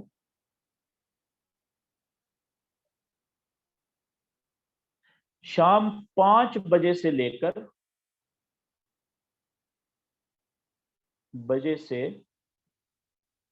रात 11 बजे तक ये ट्रेडिंग का आइडियल टाइम है जी, पाकिस्तान के टाइम के मुताबिक। ठीक है, आपकी मर्जी है, आप 5 से 11, 6 घंटे अगर टाइम है तो इस 6 घंटे को टाइम दें। अगर किसी के पास 4 घंटे टाइम है, वो 4 घंटे टाइम दे। 3 घंटे या 3 घंटे टाइम तय कर ले, 2 घंटे या 2 घंटे कर ले। पर आपने उसी टाइम में अपनी नॉलेज अप्लाई करना है, सब जल्दबाजी में ट्रेड नहीं लेनी। पहली बात यह कि टाइम तय करें, उस टाइम के अंदर क्या करें। फिर दूसरी बात कि कम से कम 4 से 5 मुख्तलिफ पेयर के जो चार्ट्स हैं, मुख्तलिफ पेयर्स के चार्ट्स पर आपने जो भी नॉलेज सीखा है, अपना इल्म अप्लाई करें। जितना भी आपको समझ आई है, अपना इल्म इस्तेमाल करें। उस इल्म के मुताबिक जिस चार्ट के ऊपर न्यूज को भी देखें, और फॉरेक्स फैक्ट्री के ऊपर न्यूज को भी देखें कि न्यूज तो नहीं आने वाली, उस पेयर की या उस करेंसी की न्यूज को भी देखें। उसके बाद जो आपको बेहतर ट्रेड जहां पे मिल रही है ना, जिस पेयर में, फिर आपने ट्रेड लेनी है। ठीक है, और सबसे छोटी ट्रेड लेनी है, एक वक्त में सबसे छोटी ट्रेड लेनी है। छोटी ट्रेड लें। वो कौन सी है जी सबसे छोटी ट्रेड? 0.01 की लॉट साइज। आपका जो टारगेट है ना, वो इसी से पूरा हो जाना है भाई। हो सकता है एक ही ट्रेड अच्छी सही जगह से ले ली, तो आपने एक ही ट्रेड ने आपका टारगेट पूरा कर देना है प्रॉफिट का। अगर आपका $1000 का अकाउंट है, $10 प्रॉफिट बनाना है, तो हो सकता है 2 से 3 ट्रेडें छोटी छोटी काटेंगे प्रॉफिट में, तो $10 पूरा हो जाना है। तो कम से कम तो आधा परसेंट है ना, $5, वो तो एक ही इसने पूरा कर देना, नहीं तो 2 ट्रेडों ने पूरा कर देना है। ठीक है जी, इसका सख्ती से ख्याल रखना है। जल्दबाजी में तुक्के पे ट्रेड नहीं लेनी। 4-5 चार्ट्स के ऊपर मुख्तलिफ पेयर जो अच्छे हैं उनके ऊपर आपने ये नॉलेज अप्लाई करना है। नॉलेज के मुताबिक न्यूज को देखने के बाद जो बेहतर ट्रेड मिल रही है वहां से ट्रेड लेनी है, सबसे छोटी ट्रेड लेनी है। और एक वक्त में, उसके बाद एक वक्त में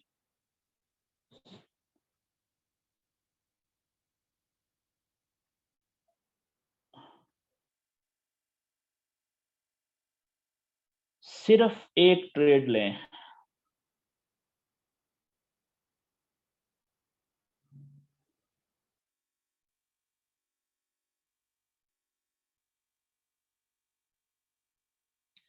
ठीक है जी।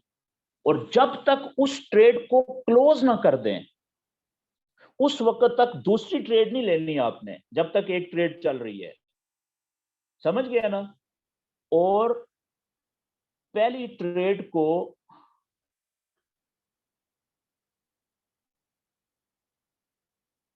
क्लोज किए बगैर, काटे बगैर,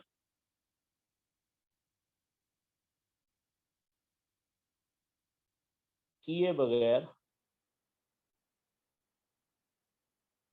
दूसरी ट्रेड नहीं लेनी। अब आपके जहन में सवाल आ रहा होगा कि अगर सर एक ट्रेड प्रॉफिट में नहीं जा रही, पहली नुकसान में जा रही है, काफी देर हो गई है, इंतजार कर रहे हैं कि ये प्रॉफिट में जाए, वो तो जा ही नहीं रही, तो ऐसी सूरत में क्या करें? दिल कह रहा है दूसरी ट्रेड ले लें सही जगह से। भाई पहली को क्लोज करो लास्ट में, फिर दूसरी ट्रेड सही जगह से लो। तो मैं, और पहली ट्रेड को क्लोज किए बगैर दूसरी ट्रेड ना लें। इससे क्या होगा कि जब 2 3 4 दफा आप एक ट्रेड क्लोज करेंगे ना नुकसान में, तो आपके जहन में आएगा क्या कि आप कुछ गलती कर रहे हैं, कि आपकी हर ट्रेड जो है वो जहां से भी लेते हैं वो नुकसान में जाना शुरू हो जाती है। ये बहुत बड़ी लर्निंग मिलेगी आपको। फिर आप कोशिश करेंगे कि अपनी गलती ढूंढें कि क्या गलती कर रहे हैं आप, कहीं ऐसा तो नहीं है कि आप नॉलेज ही गलत इस्तेमाल कर रहे हैं। समझ गए? तो आपके जो भी ट्रेड लेते हैं, थोड़ी देर के बाद आप यही सोच रहे होते हैं कि यार इसको अब नुकसान में अभी काटूं कि थोड़ी देर के बाद काटूं, कहां पे नुकसान में काटूं। मेरी बात समझ रहे हैं? तो इस तरीके से आप अपनी लर्निंग को इम्प्रूव करते जाएंगे, अपनी गलतियों से ही सीख के आप अपनी बेहतरी करते जाएंगे, करेक्शन करते जाएंगे। और याद रखिएगा, इसी बात को मैं अगले पॉइंट पे लिख रहा हूं, ठीक है, कि इसका मतलब जो मैंने अभी पॉइंट लिखा है ना, इसका मतलब ये है कि कभी भी अब पूरे 1 महीने की बात कर रहा हूं, पहले 1 महीने में कभी भी अपने अकाउंट पर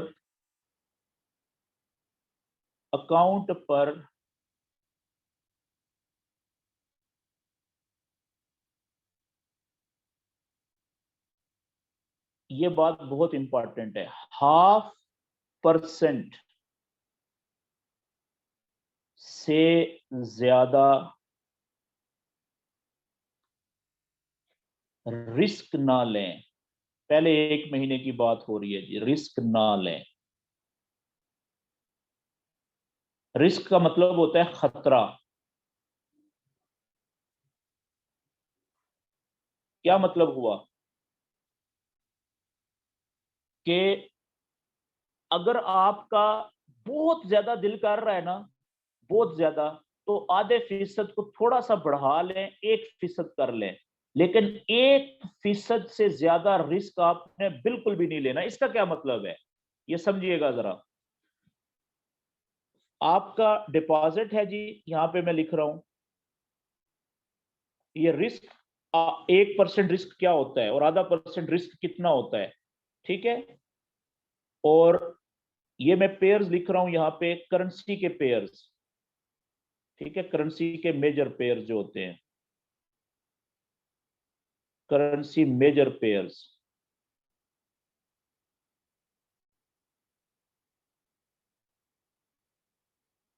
और ये मैं आधा परसेंट रिस्क लिख रहा हूं यहां पे, 0.5% रिस्क।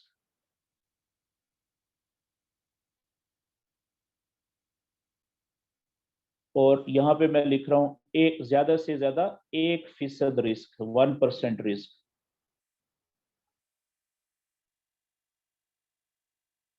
ये आप देखिएगा जी, आपके अकाउंट में फर्ज करें $100 का डिपॉजिट है, कितना जी? $100 का। तो आपको जो करेंसी के मेजर पेयर्स हैं कौन कौन से हैं? यूरो, यूएसडी,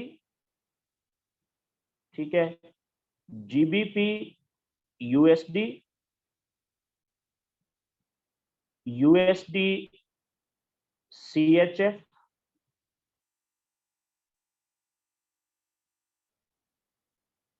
यूएसडी जेपीवाई,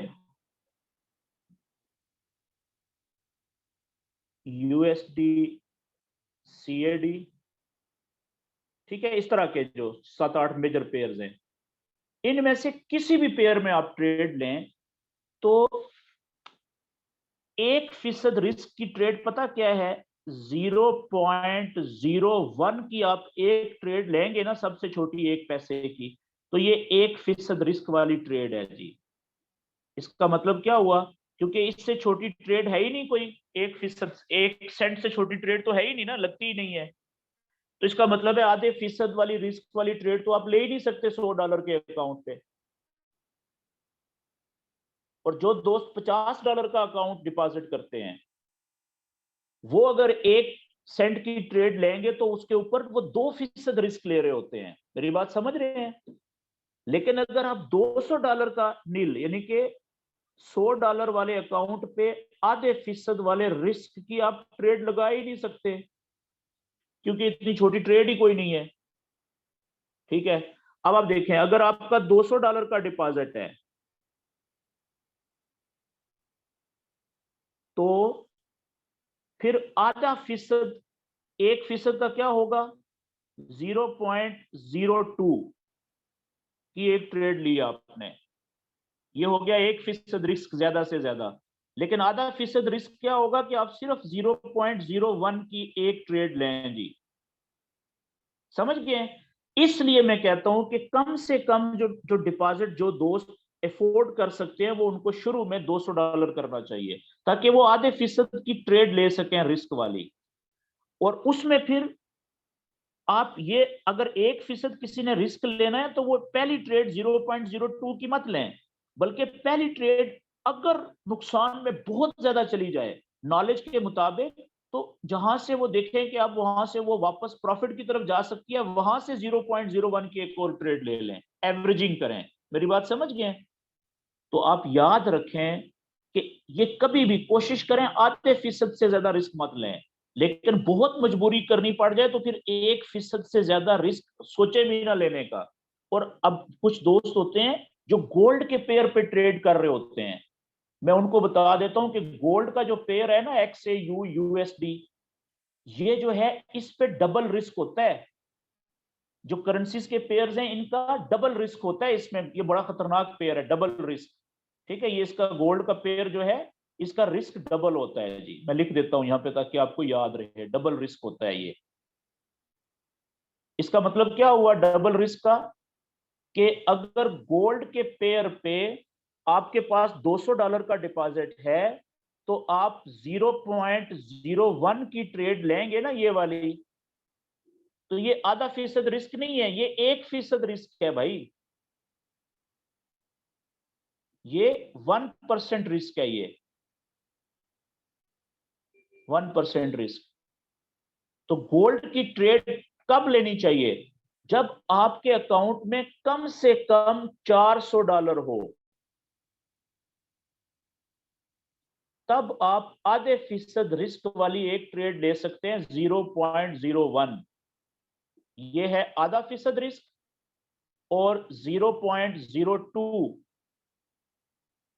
की ट्रेड जो है ये है 1% रिस्क, 1%। मेरी बात समझ गए? तो इस तरीके से आपने रिस्क को कैलकुलेट करके चलना होता है। ये बात क्लियर होगी जी यहां पे?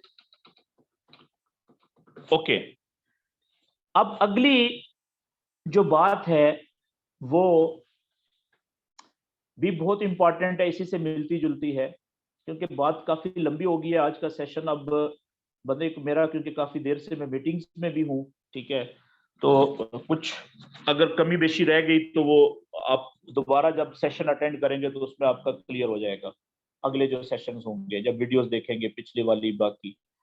तो अब आखिरी बात कि कुछ दोस्त जो होते हैं, वो अगर उनकी एक ट्रेड गलत चली जाती है ना एक पेयर में, याद रखें ये बात बड़ी इंपॉर्टेंट है, कि अगर एक दिन में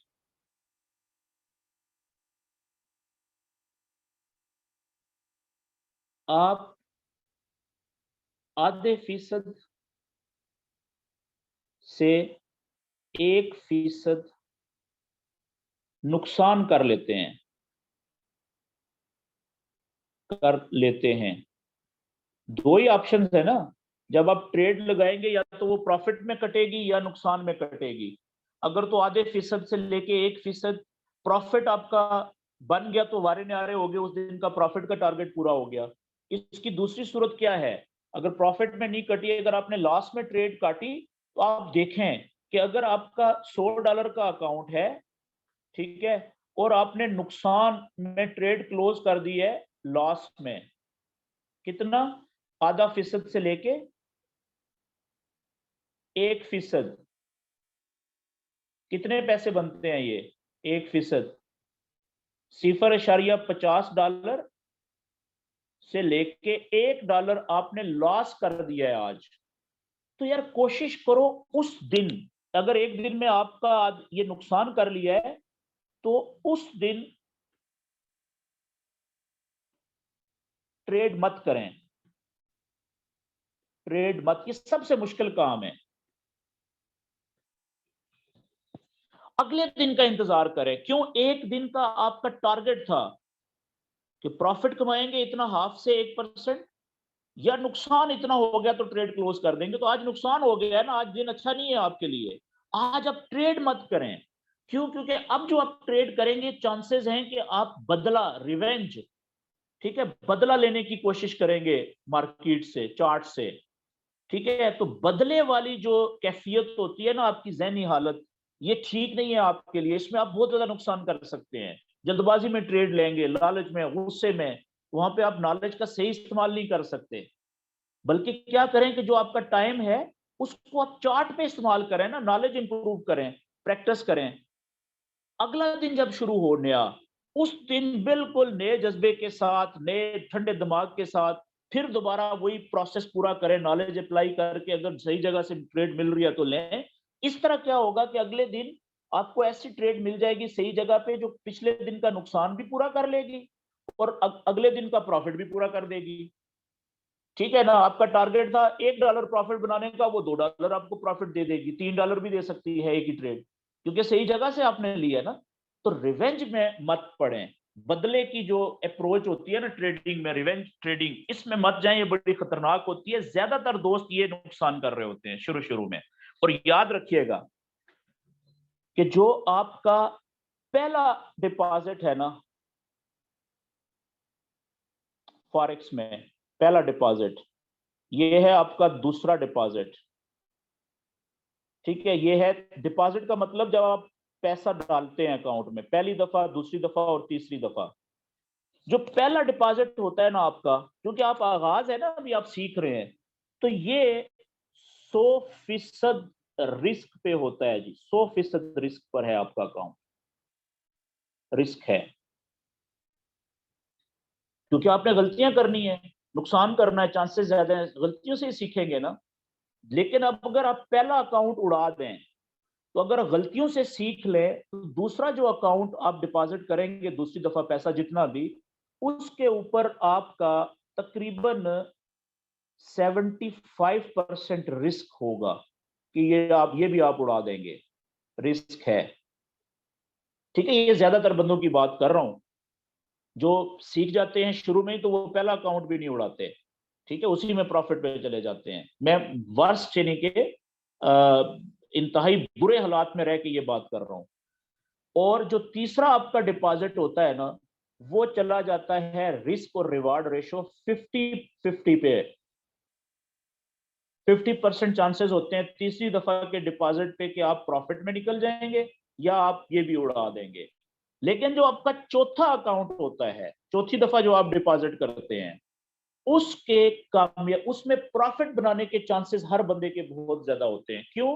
क्योंकि वो यहां से भी जो गलतियां की हैं उससे भी उसने सीखा है, यहाँ पे भी जो गलतियां की हैं उससे भी सीखा है, यहाँ पे भी जो गलतियां की हैं उससे भी सीखा है। तो यहाँ पे वो अब विनर बन गया है, ठीक है, ज्यादा प्रॉफिट कमाएगा, कम नुकसान करेगा यहाँ पे। ठीक है जी। तो आप कोशिश करें कि आप इस तरह के ट्रेडर ना हो, आप यहाँ पे नुकसान कम प्रॉफिट ज्यादा, नुकसान कम प्रॉफिट ज्यादा यहाँ पे करें, नहीं तो यहाँ पे दूसरी दफा लाजम इस स्टेज पे पहुंच जाए। क्योंकि ये जो नॉलेज आपको सिखाया है, अगर आप इसकी ईमानदारी के साथ प्रैक्टिस करते हैं, तो ये काफी है आपके लिए यहाँ तक ये पहले अकाउंट से या मैक्सिमम दूसरे अकाउंट से आपको प्रॉफिट में लेके जाने के लिए। मेरी तरफ से इतना कुछ जी, बस हो गई है बोल बोल के। तो आखिर में अगर आप कोई क्वेश्चन करना चाहते हैं तो मैं हाजिर हूँ। जी अस्सलाम वालेकुम सर। वालेकुम सलाम भाई। जी सर, इसके लिए कौन सा न्यूरो किडनी होना चाहिए, एक्सिनेंस चाहिए, किस तरह डिपॉजिट करना लाजमी है, किस में विड्रॉ फास्ट है? देखें जी जी जी जी जी सुने प्यारे भाई, देखें